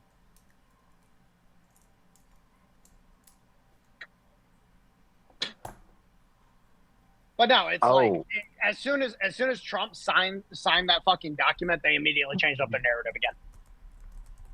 It was like, you know, sorry, I didn't mean to interrupt you. And notice how Thomas Massey is conspicuously quiet. Weird. I wish he would just disappear. Very long walk off a very short pier. No. With concrete shoes. No, I want him to disappear into anonymity and then have to watch everything happen. Ooh, do we put him in a box? Can we put him in a box? Only if it's a clear box with holes in it. No. That we there's a screen built into the wall of the box. It's a little like 3x3 box that he has to like scrunch up in, and he gets to watch the screen. And the only way that he gets food and water is through a fucking feeding hose like a hamster. That's insulting to hamsters.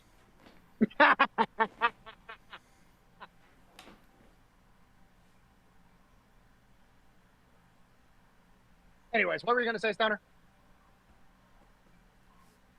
Well, considering what allegedly happened to his wife, shouldn't we kind of give him a little bit of the benefit of the doubt? No, not at all. Because at this point in time, it's like, no, he's compromised. He's compromised. He does not get no. I'm sorry. If you decide to play the stupid games, you win the stupid prizes. I do not care. There's no grace anymore. Even though his life may be in jeopardy if he steps out of line. No, it's Oh, well. not. Oh well. No, it's not. It's just a dumb. So real quick, William, I do have the perception at this point in time that Thomas Massey might be getting threatened by the Europeans.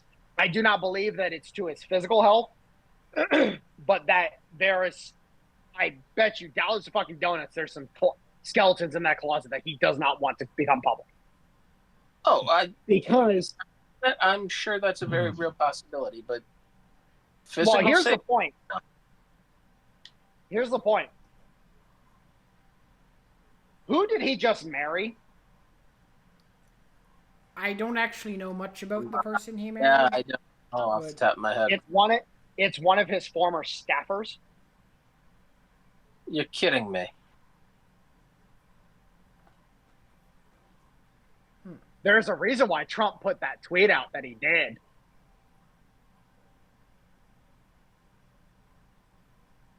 Some people are stupid, and then there's him. It's almost like Trump might have been informed on a few things and decided, I'm gonna fucking roll this boy. Which then the libertards decided, oh, we're going to go ahead and come out swinging for our boy, and it's like, that's fine. We now know your names.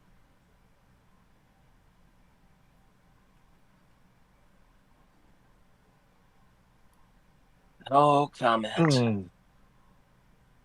Oh, I'm just saying, like, I do believe at this point in time that given the reported medical history of his wife, I would not be surprised to find out that he was doinking the staffer. And he doesn't want that to come out. Oh, that wouldn't surprise me at least.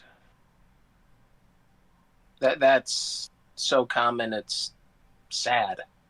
Give me a minute, guys. But no, I'm convinced at this point in time that I'd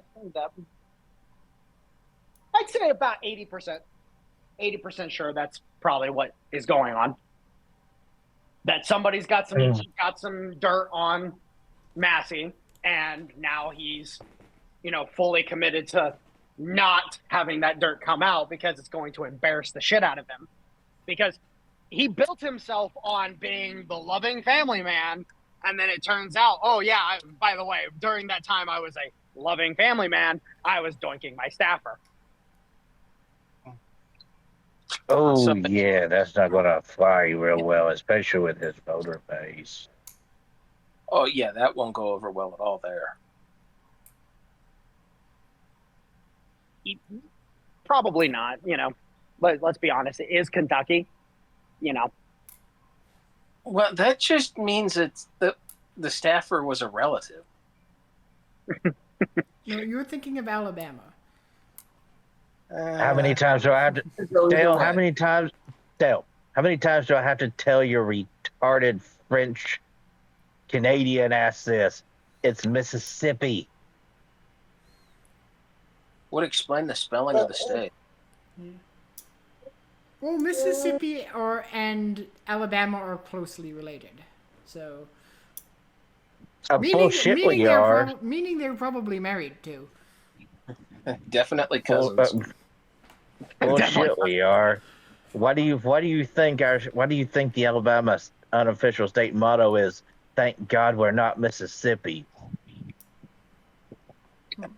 Didn't know that. Wait. You're happy you're not Mississippi, but you could definitely be Louisiana. Like, come on. Anyways. Sorry. That's only in the southern part of the state there around Mobile. Why do you think Mobile has a Mardi Gras celebration every year? But This is true. But yeah, no, like, and then you look at the situation with Rand Paul. Now, me personally, I believe that Rand Paul is under physical threat because somebody already tried to stab his ass. Oh, Almost yeah. succeeded. Almost succeeded. So I'm like, no, he's under physical threat. In the case of Massey, I'm almost certain at this point in time, Massey was doinking the fucking staffer while he was married. Like, I'm sorry, but that tweet from Trump made all the sense after I put two and two together. I'm just curious, what are you basing that on, besides the tweet? Well, the simple fact is that Massey's wife, if you go by the reported news about her, she's been sick a long time. Yeah, for years and years and years. And so the simple fact is that, okay, she's been sick for years. Unfortunately, it's a very common fucking thing for men to cheat on their sick wives. It's just like, and the fact that I'm gonna go. It's a very common thing for it to happen on either side for a sick partner. Yes and no. I'm sorry. I gotta throw shade at the men on this one.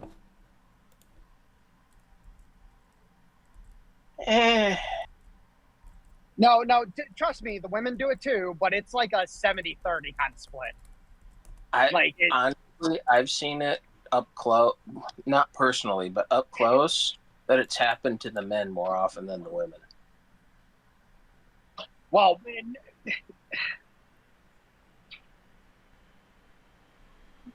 maybe where you're from, 9 times out of 10, what I've experienced is that sick women get cheated on by their husbands, and then men who go through financial hardship get cheated on by their wives. Oh, the financial hardship side, 80% of the time, at least. So that tends to be the trend that I see. But the point is that at the end of the day, like, I'm sorry, supposition aside, put two and two together.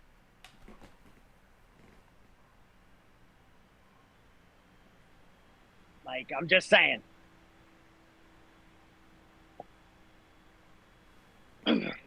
Now, to continue on, going back over to Rand Paul for a second. Rand Paul kind of gave away the game a little bit because of comments that he was making in regards to the shutdown, in which he basically was touting a Democrat line about the SNAP benefits. Yeah, what was up with that? That surprised the hell out of me. Well, here's the thing, is that it's like, weird. The quote-unquote libertarian is advocating for government spending. But you could... Because the government shutdown should have been the libertarians' wet fucking dream. Yeah, like I said, that surprised me. How much is it? So, yeah, no. Somebody's got a gun to the back of fucking Rand Paul. Period in a story. Now, here's the fun part. I don't believe it's the Democrats necessarily.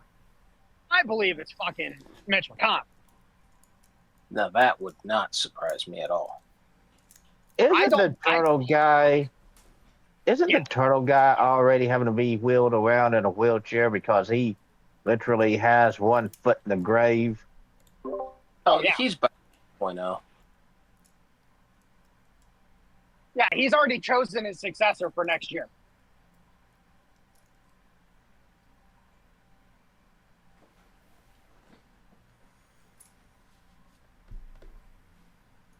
Like, literally, Mitch McConnell selected his successor, and the guy's already polling so far ahead that he has no challengers, if I remember correctly.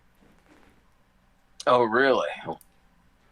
Wait, no. Okay, remind me. The guy that Mitch McConnell picked, last I heard, he's trailing the guy who's running against him on the anti-McConnell ticket. Oh, really? Yeah. Like, yeah, there's a lot of energy behind the no to the there's a lot of energy behind against McConnell's pick because he's McConnell's pick. This is news to me. That's good to hear. Maybe, just maybe, fucking Kentucky can be saved.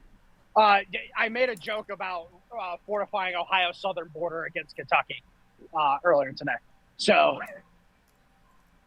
but then you've got the guy who is running against Massey, which I like the look of the guy.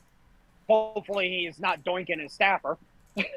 Like, God damn it, can you guys stop this? I don't think they know how to. Probably not. I could make a joke about myself, but at least my joke is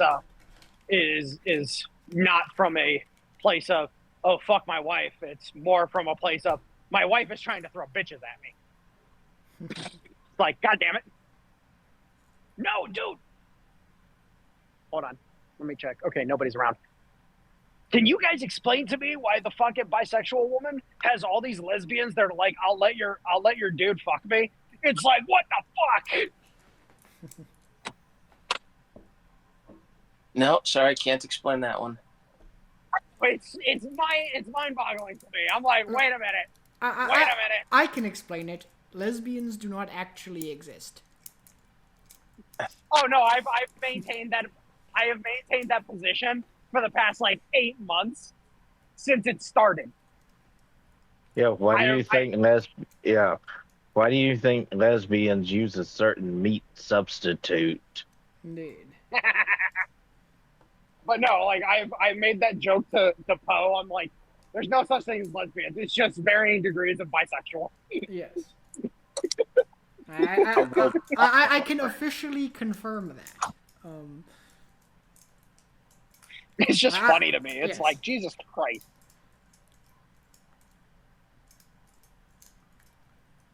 But anyways, when that's the joke I can make about myself, and then with politicians, it's like, Jesus Christ, just stop fucking your staffers. Like, God damn it. And then in the case of Massey, it's like I fucking understand he's mad at Trump. So he does have an angle himself because he's pissed at Trump for not giving him a cabinet position. Like, okay, sorry, you didn't make the fucking cut. Probably because somebody has a manila envelope about you doinking your fucking staffer, and Trump said, that's probably not worth dealing with. Yeah. Actually, I do have to interject there. Massey's ire is not with Trump. Massey's ire is with what's his name, Speaker of the House, Johnson, or whatever his first name is. No, his ire, no. No, he's been Trump, very clear for the past 2 years that his ire is with Mike Johnson. No, his ire is with Trump because Trump won the presidency. No, his ire is with Johnson because Johnson lied to him and screwed him on a bill, and he's been voting against him ever since. He says that. No. And okay, cool. He can claim that, but here's the problem. But you know better. Who did Massey throw behind during the primaries? Who did he throw behind? Ron DeSantis. That's true. And Ron DeSantis, it's already been confirmed. Ron DeSantis promised Massey a cabinet position. That's been confirmed? Yes. It was confirmed by somebody from the DeSantis campaign that Massey had been promised a cabinet position if Ron DeSantis won. Really? Well, because at the time Massey was the oh yeah. He was like the dual leader of the Freedom Caucus. And the Freedom Caucus was such a powerhouse at the time. Ron DeSantis was like, hey, I could use this guy. But then when everything went down like it did because fucking Nikki Haley and fucking Mitch McConnell got together and said, hey, let's kill Trump. it kind of went tits up. I have a feeling, and I'm going to say this, not saying that Ron DeSantis was complicit in the attempt on Trump's life. I'm just going to say that I think he got wind that something was going on, and he decided to get the fuck out of the way. Well, one question then for you. That wouldn't surprise me. So if his ire was at Trump, then why is it that you can look at Massey's voting history before and after the alleged screwing that he got from Johnson, and it matches far more with him. It matches basically perfectly with before Johnson fucked him and after Johnson fucked him, rather than before Trump got elected and after Trump got elected. Okay, so give me 5 seconds. I need to use the restroom. All right. I will get back to you here in just a second. Because and I'll wait for Mike to get back. But you can look to the date of the bill that that he the things he promised Massey to get his vote for something, and then when he went back on that promise, and it's basically 1-for-1 for where Massey started saying, okay, fuck you too, and stopped voting for the things Mike Johnson wanted him to vote for. And this is after Trump got elected. It's not before. It's not during the primaries. It's after the after the election and after Trump is already in office. Okay, and let me explain. I'm not saying that isn't a contributing factor. I'm saying there is ire between Massey and Trump 150 fucking percent. It's the same reason why MTG is a big fucking problem that needs to be handled. I mean, because well, I want to point this out. MTG, the whole situation with her is she's the freedom. She was the the second leader to the Freedom Caucus, and she was the pit bull. Like, her whole job was getting in people's faces, being loud, being brash, and just being a dick. That was her whole job. I'm sorry, Miss Space Laser has got issues. But then you had Massey, who was well spoken, more not docile, but more reserved, tended to be able to get through to people on issues very easily. The problem is that I don't know what MTG was promised, because whatever Massey was promised, MTG would have gotten a similar deal as well as part of that whole Ron DeSantis administration. So whatever the whole situation from Rand Paul, Massey, and MTG, they all had something going on. Period in a story. And again, we know for a fact that Massey was promised the cabinet position. So it's like, okay, so if he was promised a cabinet position, we can assume that MTG was promised a department head position at the bare minimum. Oh, yeah. And then Rand Paul probably wasn't promised anything. He probably threw in behind, because let's face it, Rand Paul, so him and Trump have butted heads for years. Yeah, so just to clarify, where did you get this information that Massey was promised a cabinet position? Because I'm looking for it, and I can't find a single thing about that. The only thing I can find is mentions that he endorsed him. So I'm going. So it is secondhand information, but I'm going off of people saying, like, "Hey, this staffer came out and said it." Some people said, which the person in question was confirmed to be a staffer with the Ron DeSantis campaign, and mind you, nobody's come out and really addressed it. So I'm guessing it's true. Or maybe no one's heard of it, because again, I can't find a single thing on it. It's just some random piece of secondhand hearsay that, again, till now I've never heard of.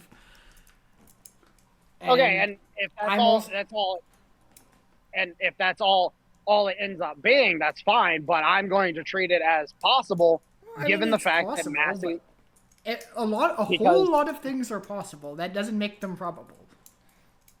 Well, I think it's a pretty high probability, especially if you take into consideration the power of the freedom. Based on the fact that the Freedom Caucus was a deciding factor in the House. So because the Freedom Caucus was a deciding factor in the House, that means it's necessarily true that Ron DeSantis promised Thomas Massie a cabinet position, and then that is why he's mad at Trump. This is a whole lot of assumptions that I can't find any evidence for. And again, I'm not saying that Mike Johnson didn't screw over Thomas Massie. No. I'm not saying you are. I'm saying that you're making a whole lot of assumptions that, like, I'm searching for and cannot find even a scintilla of evidence for. Okay, and again, it's not assumptions based on just fucking fairy dust. Based on hearsay, which secondhand information is literally hearsay, and that's why it's not allowed to be entered into evidence in a court. So it's like, well, yeah, but at the end of the fucking day, public perception is 9/10 of the fucking law. Sure. Like at the end of the let's be completely fucking frank.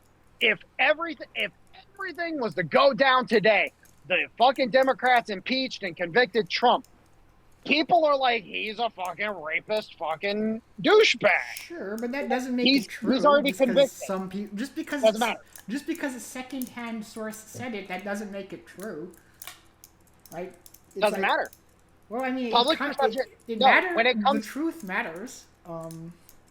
The truth only matters when the people give a fuck about the truth. So are you saying you don't give a fuck about the truth? No, I'm saying I don't have anything else to go on, and Thomas Massie is acting real fucking sus. Now, again, the whole thing, like, this is the first time I've heard anything about Massie and fucking Mike Johnson having beef over a bill. I don't even know what bill you're talking about. It was I'll be frank. It was a spending bill that basically, the reason why Massie initially voted to give, like, remember when they were having that whole speaker shit, or that whole House Speaker fight? The reason why Mike Johnson was able to get into the Speaker position is because he promised Massie.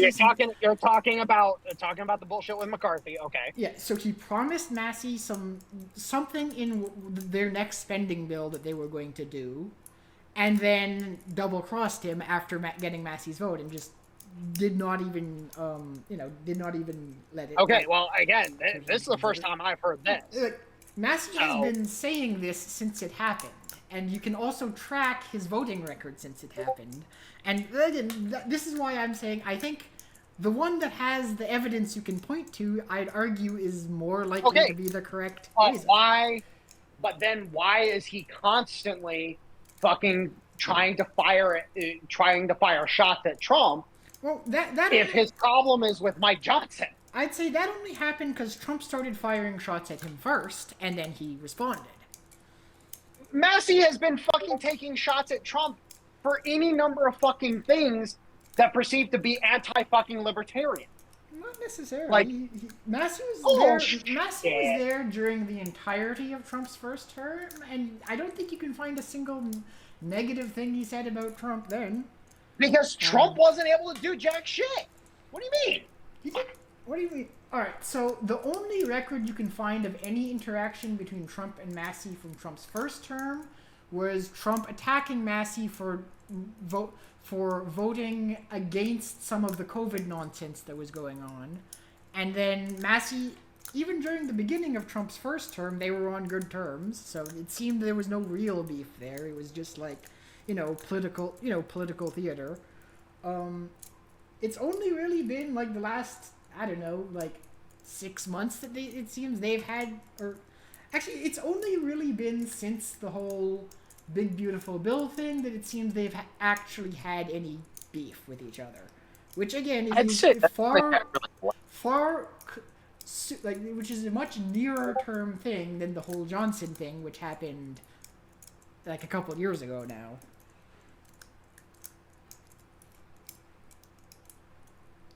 Well, again, at the end of the day, the problem is that Massie's a fucking problem. I'm gonna be frank. Like, whether it's this, that, or the other, or so on and so forth, the point is that he's a fucking problem. Because if he because here's the thing. If Massey just said, fuck it, came out and said, hey, yeah, no, I was doinking my fucking secretary. I don't give a shit what you have to fucking say. Here's a fucking written off fucking statement by my wife saying I can doink the fucking secretary. So go fuck yourselves. Oh, by the way, I'm going to vote for fucking bombing douchebags off the coast of Venezuela. Then at that point in time, I'd be like, well, shit. I just turned into a Thomas Massey fan. Fuck. Didn't expect that to happen. Right. But again, the fact of the matter going is back to that the he's whole being- him banging his staffer, that's another one of those things that, like, you know, there's not any actual evidence for. It's just, it's just, you know, if every man who had a sick wife banged... It's not necessarily about the staffer. It's the fact that he's got something hanging over his head that somebody is fucking using. Or it's possible he just doesn't agree with the current, like, right or wrong, he could just disagree with how things are being handled. And yet, I'm going to say this right now. You could be absolutely fucking right. Could absolutely be fucking right. And at that point in time, it just makes him another dime a dozen fucking libertarian. Like, because, I'm sorry, you look at what happened at the Mises Caucus, but the Mises Institute with Tom Luongo. They fucking hate his ass because how dare he criticize us? How dare he say that we need to rethink our fucking position a little bit? How dare he present evidence that completely annihilates our entire fucking outlook on the fucking world? I'll say it again, LIBOR. Like, if it literally just comes down to, I'm angry because I got screwed out of one fucking little thing, and so I'm just gonna throw all my toys out of the pram like a goddamn fucking child, then he's just another fucking libertarian. And it's like, okay, cool, whatever, dude. Stay in Kentucky. Keep representing your state like a little piece of shit. Don't care. Yeah. I'm actually, like, to be completely frank, I would prefer it be he's got somebody holding some shit over his head. Now, I would hope it's something a little more serious than he's doinking his fucking secretary. Because, again, I'm sitting here and I'm like, bro, I've got lesbians fucking offering ass because they want to fucking bang my girl. Like, we don't need to know about your 3 inches. Anyways, but the point is that I'm like, you know what? Fuck it. Like, apparently this is my life now where, yeah, I just got women that just are like, I want to fuck your girl. So you want to do a trade? Like, I'm sitting here and I'm like, I've just resigned myself to it. I'm not going to complain too much, but at the same time, it's like, if you can't fucking do that as an individual, especially an individual who is literally a determining factor in getting all of this fucking Europhilic fucking bullshit destroyed in this country, I'm sorry, like, you're just bitch made at that point in time. All right. Well, then I guess one final question for you on the Massey thing. Can you name me a single bill he has ever been the deciding vote in killing in relating to Trump's agenda? I want to say I can think of a couple, but I can't think of them off the top of my head. He has never once voted against Trump's agenda when he would have been the deciding vote on it. Right? Now, contrast that to someone like, say, John McCain in his infamous Obamacare vote. And, you know, what happens oftentimes in politics, because most of the time the votes are already, like, none of this stuff goes to vote until everyone already knows how it's being voted, because no one wants their bills voted down. So I would argue that, you know, he is much less... You know, there's this thing that happens in politics where yeah. Go ahead. I understand what you're saying. I understand what you're saying, Dale. That's not what I'm talking about. What I'm talking about is the fact that he's coming out and saying different shit about different things, projecting a libertarian bent on it. It's like, okay, cool, dude, but that's not how it works. we can talk about hard money all we fucking want, but at the end of the day, this is what we got. This is what we need to do in order to make sure that the system doesn't fall apart. Because if the system falls apart, I don't care what kind of hard money you got, we're going to get looted and pilfered by the Europeans. Like, literally. Like, it's that. It's the fact that he cannot, for some fucking reason, and I don't know why, I don't know how this occurs, but for some reason, these people, and I'm referring to all of Congress at this point in time, they have. I'm going to use the boomer meme here. They have the world, the information of the entire world at their fingertips, and yet they can't do a fucking Grok search. Yes. They can't fucking just pull up a podcast and listen to people, because here's the fucked up part. Here's the fucked up part about it. We know for a fact that somebody somewhere in the Trump administration listens to Tom Luongo. We know this for a fact. Right. It's been confirmed by people, not Tom Luongo, that they've talked to people in the administration and they bring up points that Tom makes all the fucking time, and they don't necessarily name drop Tom, but they recite some things to a T exactly as Tom has either explained it or laid it out that they could be doing, or things that they are planning on doing. There are people in the administration that listen to Tom. They listen to Vince Lanci. They listen to fucking shit. Fuck, what's his name? Did I just fucking oh my god, what's his fucking name? Hold on, this is gonna fucking bug me because this guy's great and I just can't believe I blanked on his name like that.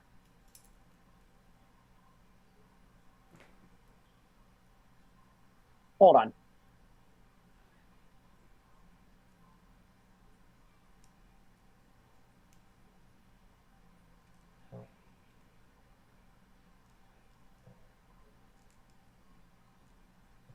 What the fuck is the guy's fucking name? Martin Armstrong. Oh my god, I cannot believe I fucking blanked on his name like that. But there are people in the administration that are listening to these guys talk about shit, talking about the back end, talking about the different things. And mind you, Tom, Vince, Martin's made calls that nobody should be able to fucking make, and they've come true. Tom has laid out fucking key fucking issues that are on the back end of this whole thing. Scott Bessent starts talking about those key issues within a few weeks of Tom talking about shit, et cetera, et cetera, et cetera. There are people within the administration listening to these guys. Why the fuck can't Congress do that? And I'm speaking of the entirety of Congress here. Why is the Congress so inept that they can't fucking pull up a podcast? Because Congress is retarded and they're full of a bunch of boomers that don't know what a podcast is. Motherfucker, the majority of Congress isn't even that old. You're thinking of the Senate specifically. I was about to say the Senate's old as shit, but the Senate's supposed to be older. That's the whole point. The Senate is supposed to be the old heads that, like, they're basically part of the ruling families of the entire country. The House is supposed to be the fucking middle-aged motherfuckers that are actually fucking, like, doing the numbers. They're actually fucking getting down to the meat and potatoes. Remember, Senate controls policy. The House controls the purse. So why the fuck is the House, and let's speak specifically about the House, why are they so inept that they can't pull up a fucking podcast? Because they're definitely part of the podcast generation. Maybe they're lazy. Oh, they're all lazy. That's the only answer that's, a catch-all. Let's be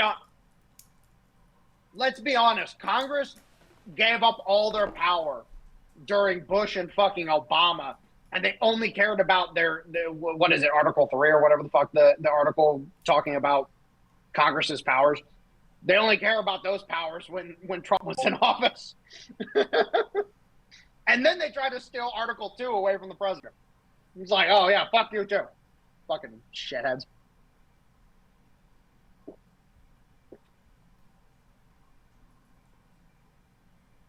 Yeah, it sounds about right. At least on that part of it. Right. Like, that's my whole thing, is that Massey, again, either he's a libertarian or he's got a gun pointed at his back, metaphorically speaking. Which one is it? Because if he's just a libertarian, then at that point in time, it's like, dude, get over yourself.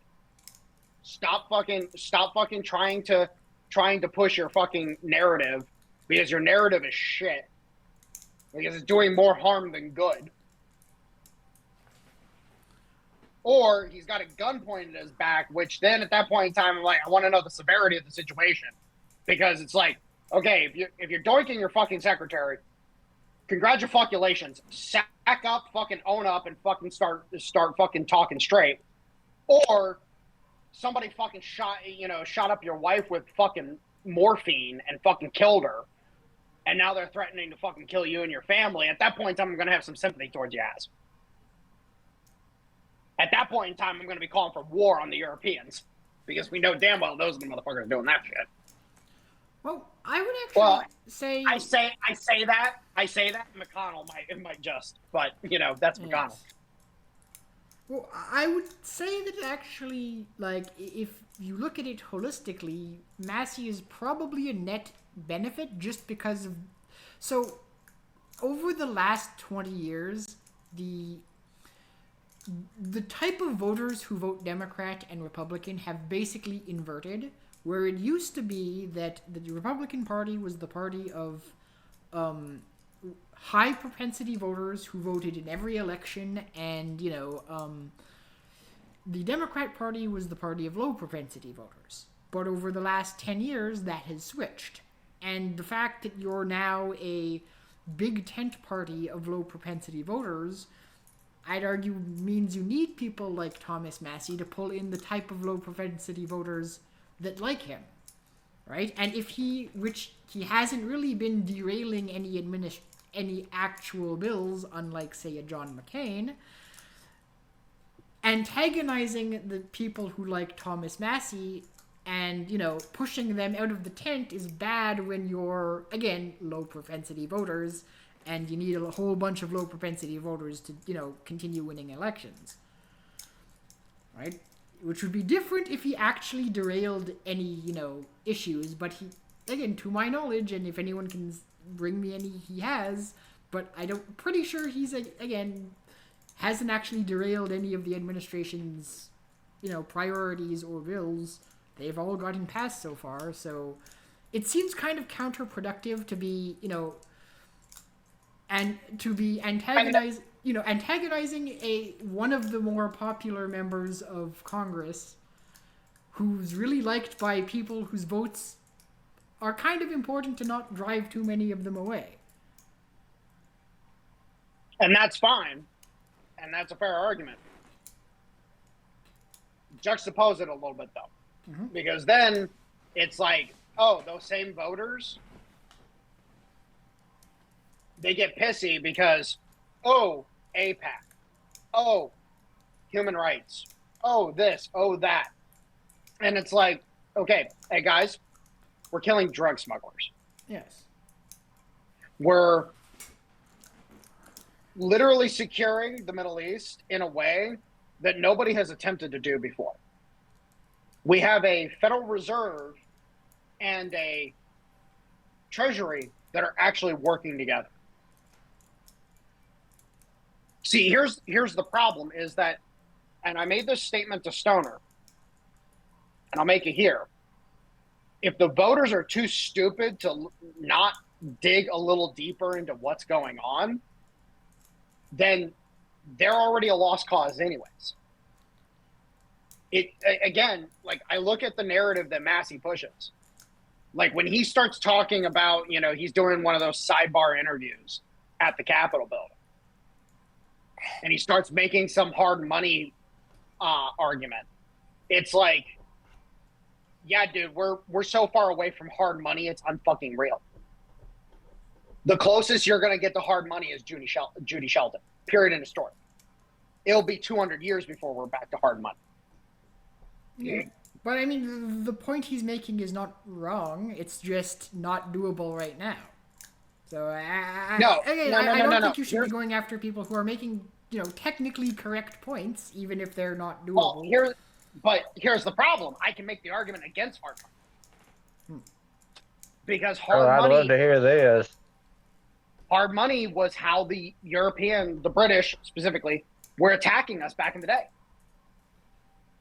How were they attacking us with when we had hard currency? Because they were using the gold standard to pull gold out of the U.S. Well, that's not really an issue with that's not really an issue with the gold standard necessarily. That's just an issue with, selling your gold reserves to other countries. Well, no. So remember, on the gold standard, your dollars are equivalent to gold. Right? Right. Mm-hmm. So, if you have $100, the government, if you tell them, here's your $100, I want $100 in gold, they have to give you the gold. Okay? Mm-hmm. That's the problem, is that Nixon took us off the gold standard and then closed the gold window, which then prevented the British and the French. The French were big into this, but the British were the ones that led it. Prevented the French and British from using the gold standard against us, which is what caused us so much pain during that period, and why all of a sudden, here's the problem, is that Nixon taking us off the gold standard wasn't what caused the currency to bottom out. What caused the currency to bottom out was LIBOR.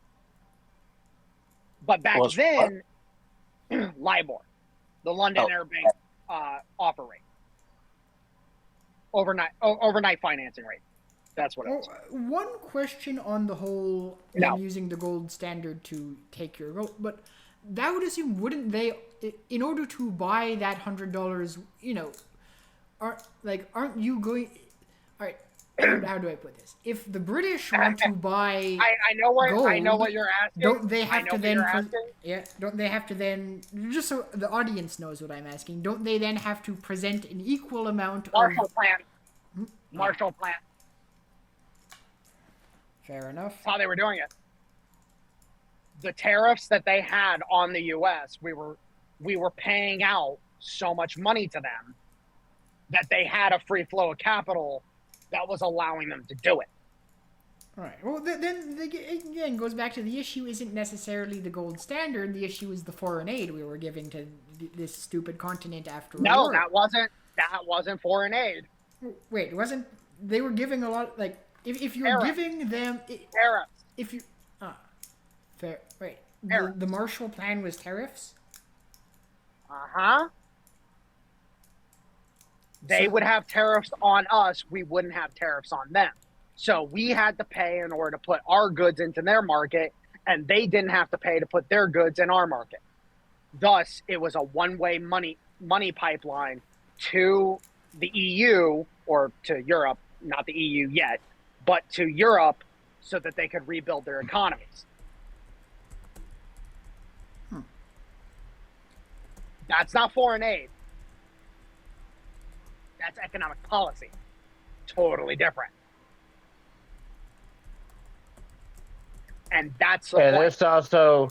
This also ties back to the fat electrician's rant on why he can't have a decent small pickup truck. Well, actually, so again, this is just me asking Grok, but according to Grok, they gave a total of inflation-adjusted $170 billion to Europe, including. Is it not possible it was both tariffs and foreign aid? There was foreign aid given. Right, $170 billion worth. Yeah, but that was 170 billion spread across different countries. Yes. The tariff, if you were to do the number on the tariffs, that's where you're going to see multi-trillion dollar. Now, are you seeing the picture I'm painting here? The point is that the gold standard and getting us off the gold standard so that people couldn't drain the gold reserves anymore, and then closing the gold window to outsiders was the only way to protect the U.S. gold reserves. Because here's the problem. Okay, you close the gold window. Say you just close the gold window. Well, then people can go to the U.S. and pull gold in the U.S. Mm-hmm. Now, we have monetary control, or we have, monetary control, where you can't bring gold outside of the U.S. except in rare circumstance. You can't bring gold outside of the U.S. But the problem is that smuggling is a thing. Period. End of story. So people would be able to do it. And that's the point, is that at the end of the day, you had to pull the gold standard and close the gold window in order to prevent the draining of the gold reserves.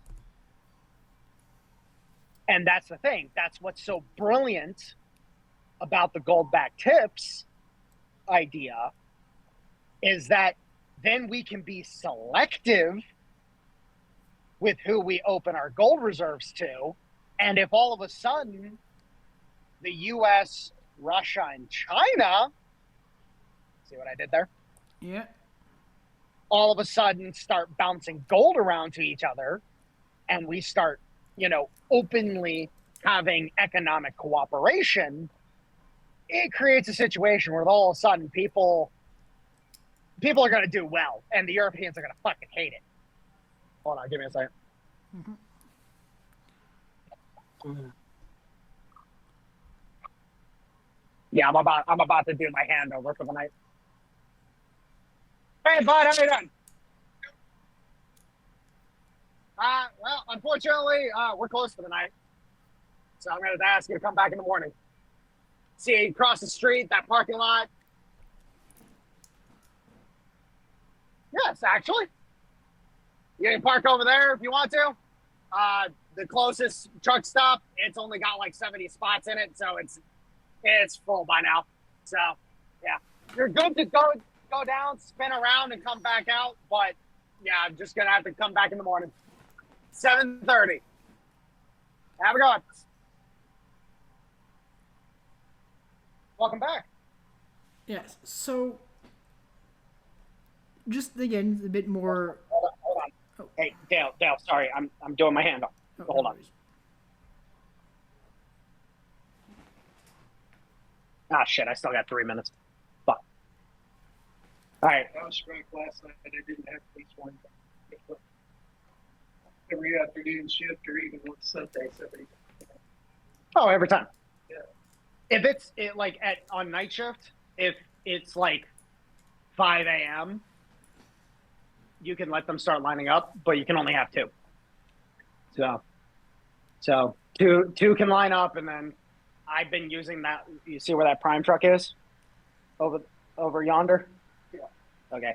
That lot, I've been using it. The cops, I've talked to a couple cops already. Yeah. They're like, oh, okay, that explains why you guys are sending them over here. Like, yeah, unfortunately, Boston Heights are assholes. No, do you know about Boston Heights? Yeah, Boston Heights voted down the Sheetz station they were going to put in where that old hotel is on Route 8. Yeah, they were going to tear that down, and Sheetz was trying to buy it to put in a truck stop there, and Boston Heights voted it down because, oh my God, noise pollution. Shut the fuck up. Tax rip.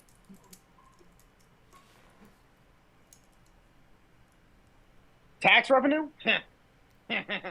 Fucking Boston Heights and their fucking, YIMBY bullshit or NIMBY bullshit.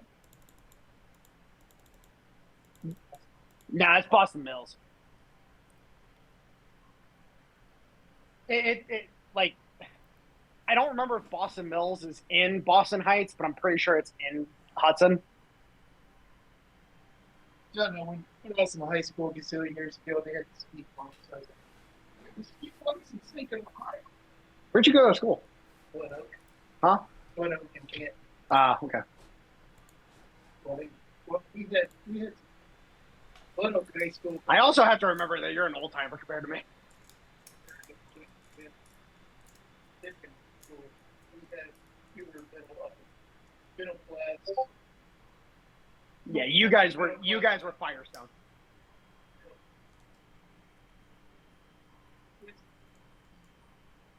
You see, that's what I love. That's what I love about Akron is that if you were the middle class kid, you went to Firestone or Ellett. If you were working class, you went to all the other schools, and then if you were rich, there was only one or two schools that you went to. You either went to Hoban or you went to St. V.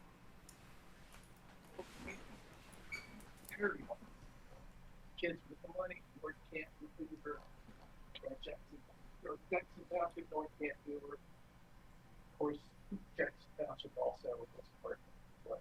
Yeah. We had a lot of Jews, but a lot of Jews was and one guy who was believer got taken down.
All right, I am sorry, boys.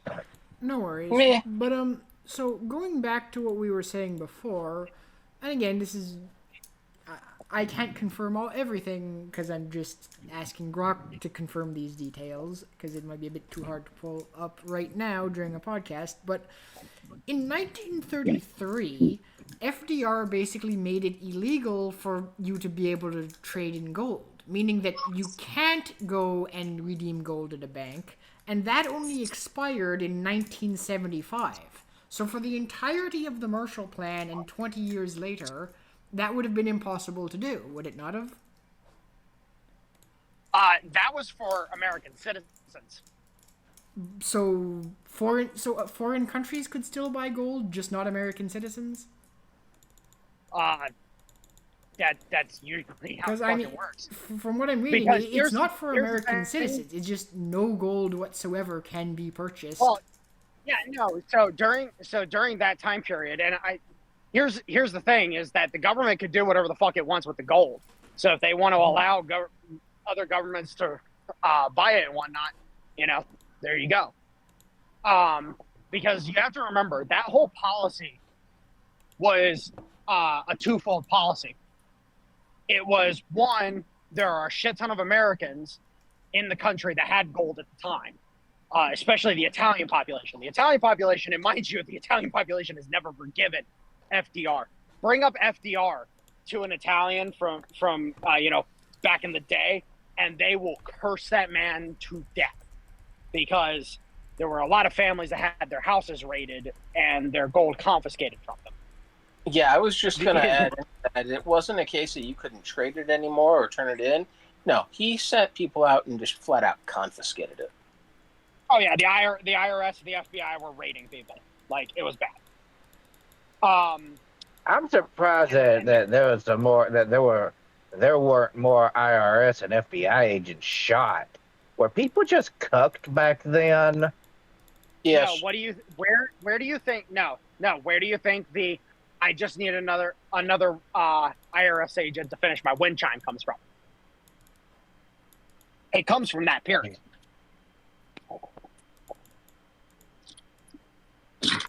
But no, But yet they that's the didn't. thing. But yet they didn't. But yet they didn't tone their shit down.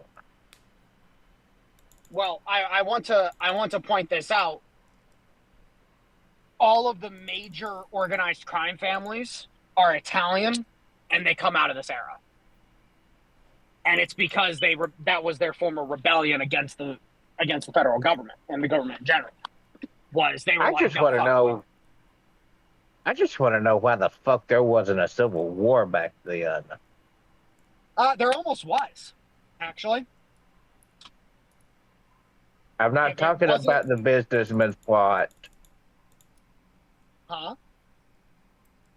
The businessman's plot or the banker's plot or the thing that involves Smedley Butler.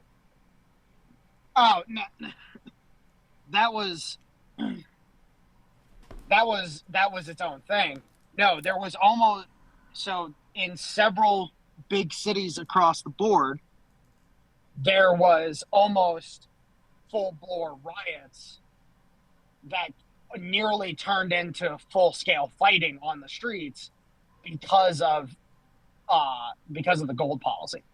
Like, there's a reason why blacks have never trusted the government to, there's a reason why they hide money in their houses the way they do. Like, there's so much trauma that has been built into certain groups of people, whether it be blacks, Italians, Greeks, fucking Jews, et cetera, et cetera. Like, the Jews during fucking, like, I would love to talk to a Jew from back in the 1930s in the U.S. Would love to talk to one, because it's like I can only imagine what the fuck they went through. Well, I kind of if I remember correctly, up until the Second World War, what the German Nazis and FDR's administration kind of buddy? Because I know FDR basically sucked off Joseph Stalin. So FDR himself was pretty antagonistic towards the Nazis. And then who am I trying to think of? Trying to remember the senator's name. There was a senator, prominent senator at the time. He was more buddy with the Bolsheviks. And there was kind of like a congressional presidential divide that was going on in regards to that. And then eventually FDR wins out, resulting in, our participation in World War II. And then you've got the situation with later on when, Truman takes over and, all of a sudden we do the massive pivot because Truman was anti-communist. Like, Truman was a straight anti-com. Like, the Germans, he did not give a solitary fuck about. Like, when there's when people like to have the discussion about, like, oh, Nazis helped form NATO and shit like that. Like, Truman did not give a fuck about that shit whatsoever. All he cared about was killing commies. Based. So, there was a distinct divide among the political class here in the U.S. when it came to fascism and communism. Period in history. There was a very distinct divide.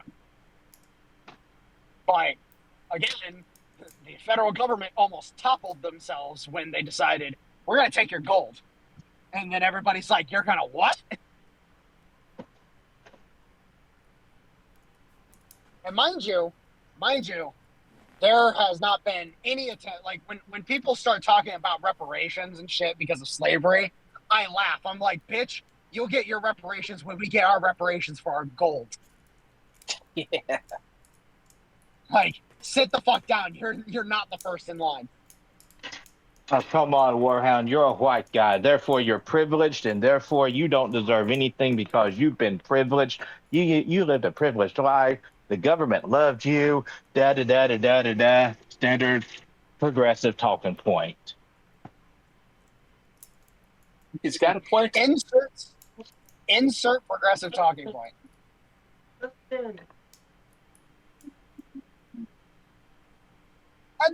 Seriously, like I understand the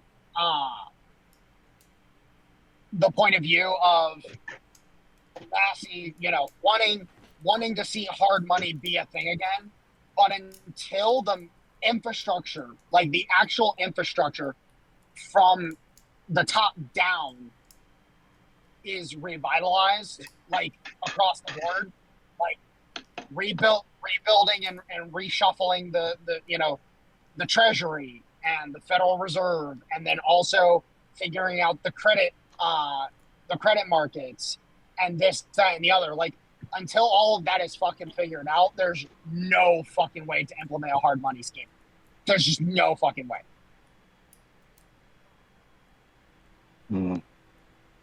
Which, by the way, I will point this out because it is relevant to the conversation.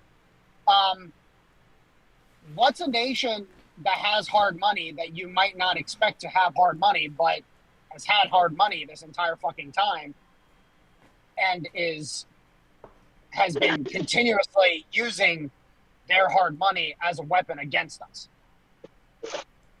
Who? The UK.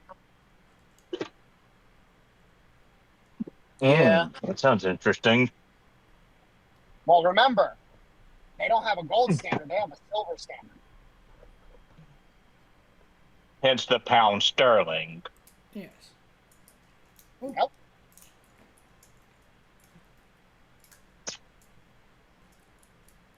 And they have leveraged the fact that they have had the pound sterling on that standard and in the framework that it's been in since its inception. They have been leveraging to the umpteenth degree against us.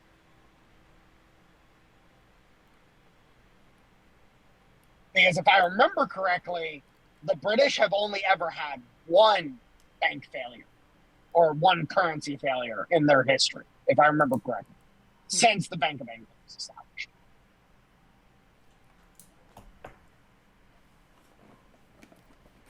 Which everybody's favorite, evil family that they like to talk about was involved in that one. Are you talking about what happened right after the Battle of Waterloo?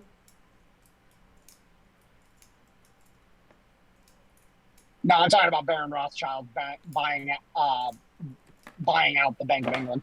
Yeah, but didn't he do that? This may be apocryphal, but I heard that the story of that was basically the Battle of Waterloo just had taken place, and Baron Rothschild had heard before it had become common news that Napoleon had lost. And he went and he spread that Napoleon won the Battle of Waterloo, tanked the markets, and that's how he basically bought the Bank of England. Because he spread fake news that Napoleon won, and then that caused a massive crash. Then he just bought up and made a lot of money on. No, actually. Okay, I don't know who came up with that story, but that's one hell of a story. I would love if that was true, just because I'd be like, oh, baller. No, per everything that I know, the Rothschilds were approached by the Bank of England because the Bank of England had bankrupted itself so thoroughly fighting Napoleon that they had come to the Rothschilds to basically strike a deal where the Rothschilds would effectively bail out the Bank of England by buying it, and then the Rothschilds would basically just get a permanent seat at the table. Though that's not necessarily in contrast with them thinking that they lost the Battle of Waterloo and coming asking for a bailout. Well, again, I'm speaking from this is way out. Like, if I remember correctly, it was like 1820 or something like that. Maybe it might have been earlier, but I thought it was around 1820 that the buyout of the Bank of England happened. Oh, look it up real quick. Yeah, I will. I could be wrong on that, but I was pretty sure it was well after the battle. All right, let's once again ask Rock.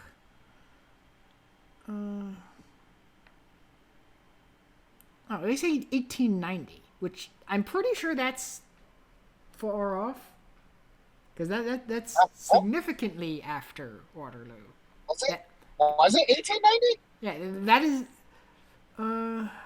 At least that's maybe they've done it which Rothschild are you talking about? Because this says it would have been Baron Rothschild. Haven't there been multiple Baron Rothschilds? I thought there was literally a Rothschild named Baron. No.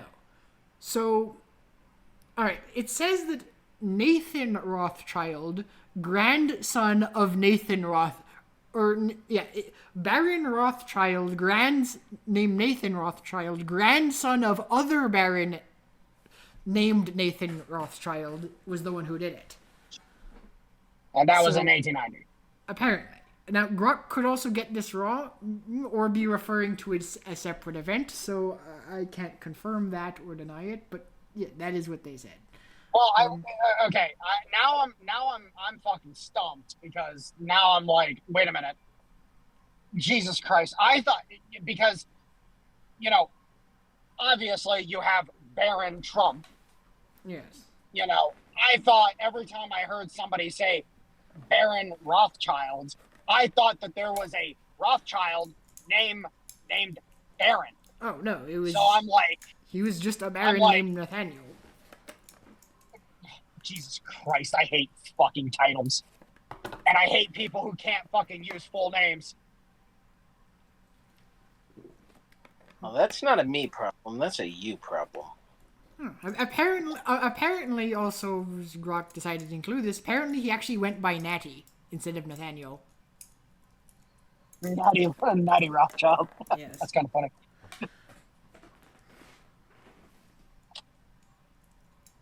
Anyways, so we were both way the fuck off. Yes. I thought it was at the beginning of the 1800s. I didn't realize it was the end of the 1800s, which then begs the fucking question: what the fuck was going on that the Bank of England needed fucking bailed out like that? Now I'm just fucking kerfuzzled, because I'm like, what the fuck was going on during that time period?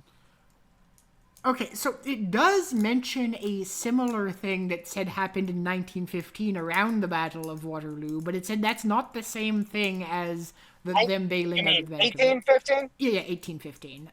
But it says it's not the same thing as them bailing out the Bank of England.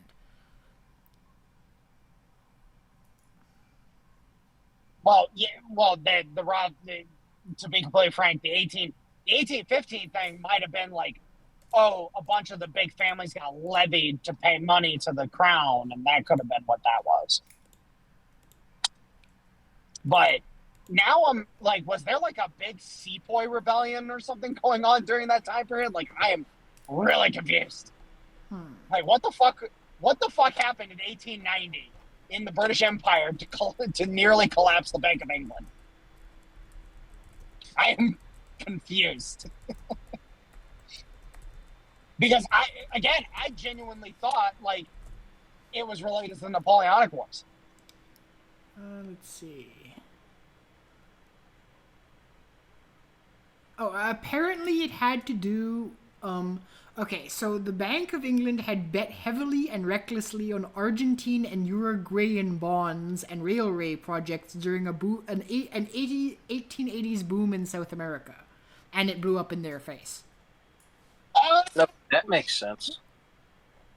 shit! They fucking the copper. Oh. Oh my god, Okay. the copper mine development. That's what that was. Here's an interesting thing. So apparently, by November 8th of 1890, the Bank of England's gold reserve had fallen to only 9 million pounds of gold. Oh yeah, no, they were broke. Yeah. Like they were broke.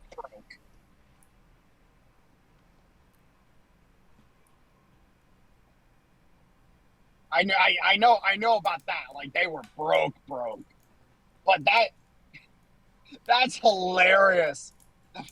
South America claims another one. Yes. Jesus Christ. Okay, so real quick, just because it is funny, the only way that South America fucking finally gets its head out of its ass and fucking actually becomes a real fucking continent is when either we take it over or Argentina takes it over. and mind you, the only way that Argentina takes it over is if it's led by a guy that the U.S. picks. Jesus fucking Christ. I'm sorry, that is funny. The fact that it was fucking the Argentinian and Uruguayan bond market fucking blew up on them. Oh my God.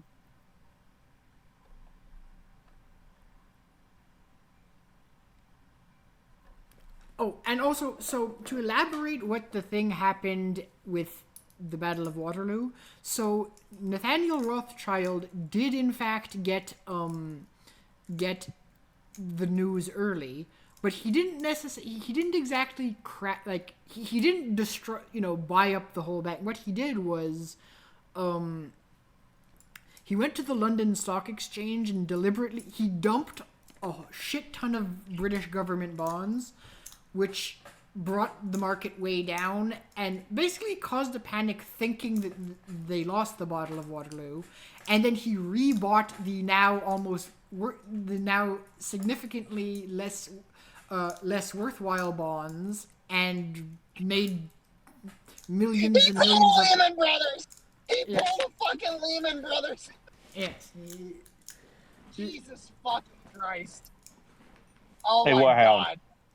Fucking dickhead. So that's what the grandfather did, and then the grandson came and did the thing with Argentina. So both Nathaniel Rothschilds royally fucked over the Bank of England for great personal profit. I'm good with I gotta that. ask. Yeah, I gotta ask. Whenever Teddy Roosevelt built the Panama Canal, how pissed off were the Europeans at that? Oh God. You mean trade flows didn't have to go through the Suez? Oh, that was a big fucking no-no. Like Teddy fucked up in quite a few different ways. He opened the fucking door for fucking Woodrow Wilson and a few other things like that. But the Panama Canal was a massive middle finger to the Europeans. Massive. Because, mind you, European ships going through the Panama Canal got charged very handsomely to use it.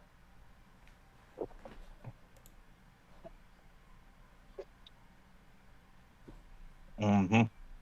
But the British were also doing the same thing with the Suez.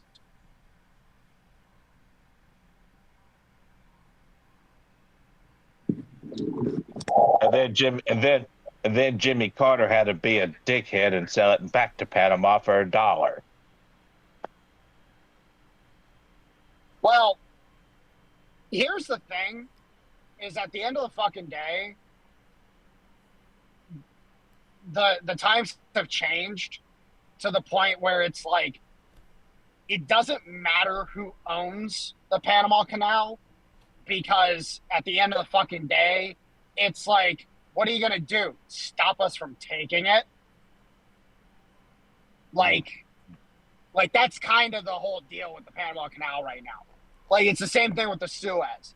if somebody decides they're going to take the Suez, they're going to take the Suez. Mm-hmm. Which is why the Europeans were so scared of the Israelis back in the day, because if the Israelis fully seized the Suez, then they were going to lose their fucking shit. Well, back when the Israelis held the Sinai Peninsula, didn't they temporarily hold the Suez? Well, technically, yes, but not really. Was it? In order to... Go ahead. Wasn't it the Egyptians that held the Suez and threatened to, like, shut it down, and that's the whole reason why the... Suez crisis. Yeah. No, the Egyptians were threatening to shut it down, and then there was a massive fuck you coalition that propped up to stop that. But that's the point, is that if you have the military might, hi, USA here, and you just want to shut down the Panama Canal to anybody who you don't want going through it, then, well, what is anybody going to do?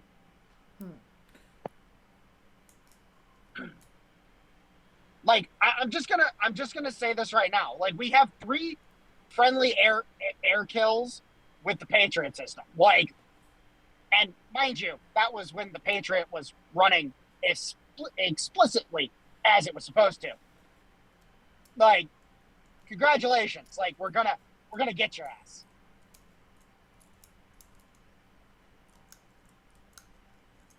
Like, good luck, have fun. Hope you bring enough body bags. Like, that's just what it is. The Egyptians, they didn't have a hope in hell of being able to hold it.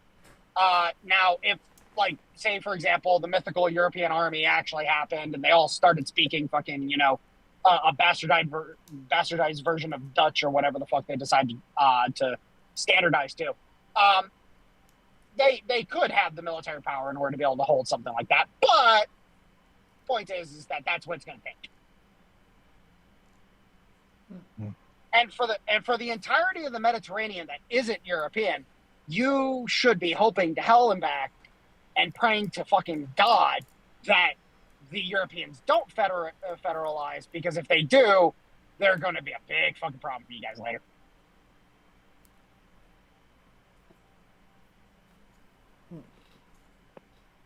Well, what's been the thing that's kept them from federalizing up to this point? The fact that nobody trusts the fucking ECB and the EU Council. So here's the thing about the EU. The EU was put into place by people that don't have Wikipedia pages. The EU was a direct control mechanism that would basically use Germany and its economy to take control of the European continent, or the European subcontinent, as I should say.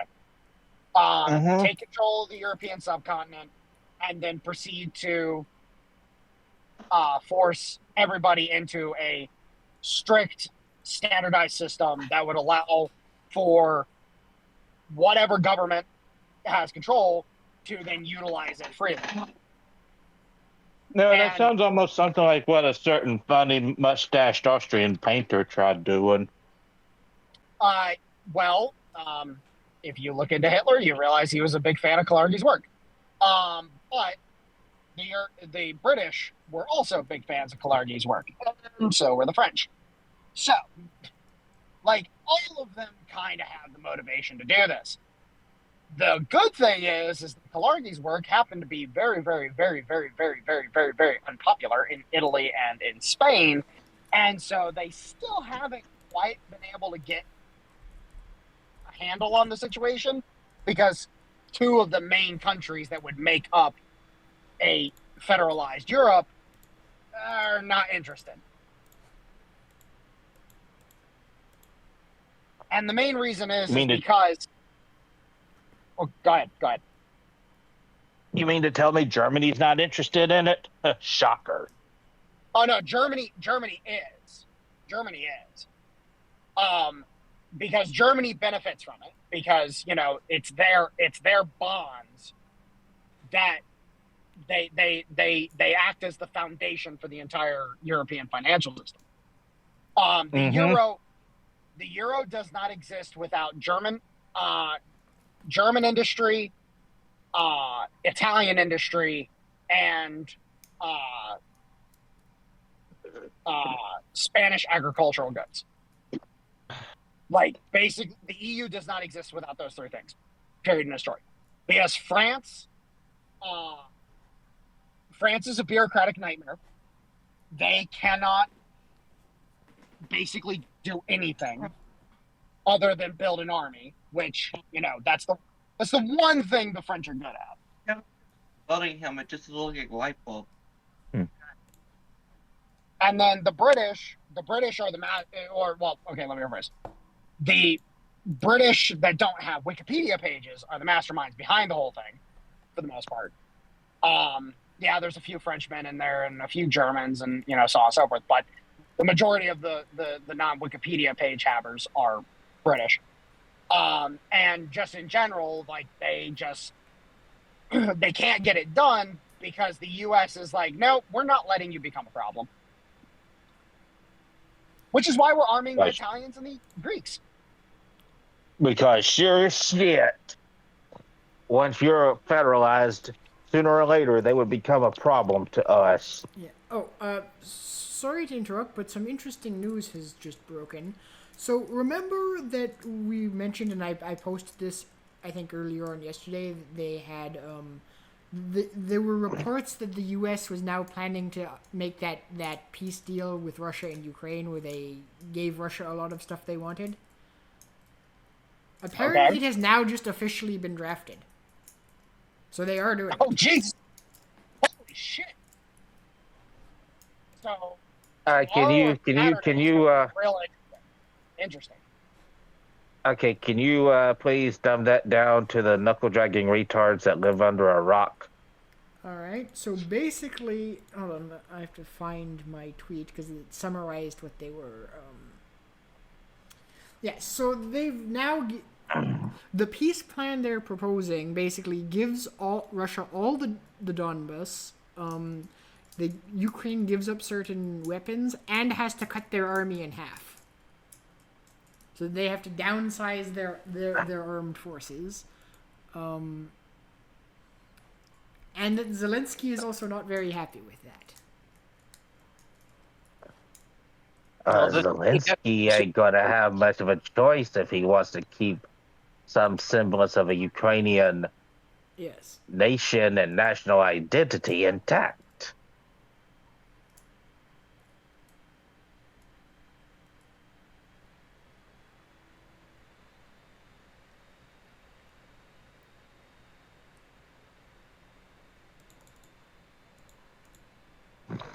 To which I can also already hear the neocons and the other assholes saying, "Oh, this is just going to embolden Russia to take more territory." Da da da da. Well, I love how this deal was hot on the heels of the collapse of Pokrovsk. Yep. It's almost like all of us who were saying, "Hey, Pokrovsk is gonna fall." No, it's not. It's gonna fall. No, it's not. Proceeds to fall. Yep.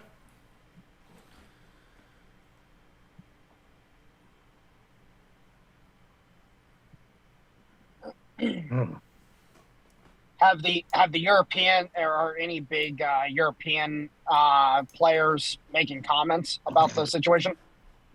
Not yet, but like the article I'm reading says how it makes statements that it seems that the Europeans they are likely to oppose it, but they haven't said anything. They haven't actually responded yet. It's just speculation that they'll probably oppose the plan. Well, their opposition is noted and disregarded. Well, to quote the original reporting from yesterday of what the U.S. side said, and I say this, and I want you to all take it in. To quote the the U.S. envoy, we do not. We do not. Now, where did I put that? Oh yes, we don't really care about the Europeans. End quote. Did they really say that? Yes. Once again, for those in the back, we don't really care about the Europeans. I'm good with that. Oh no! That's what it. And another thing. Consequences hear- of my actions. Mm-hmm.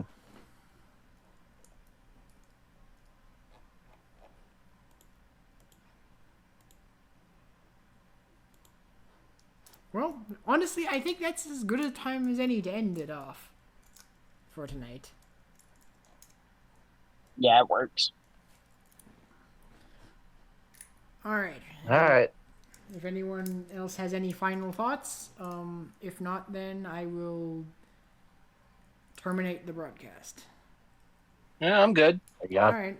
So Take long, care and good everyone. night. I'm good. I'll be the same.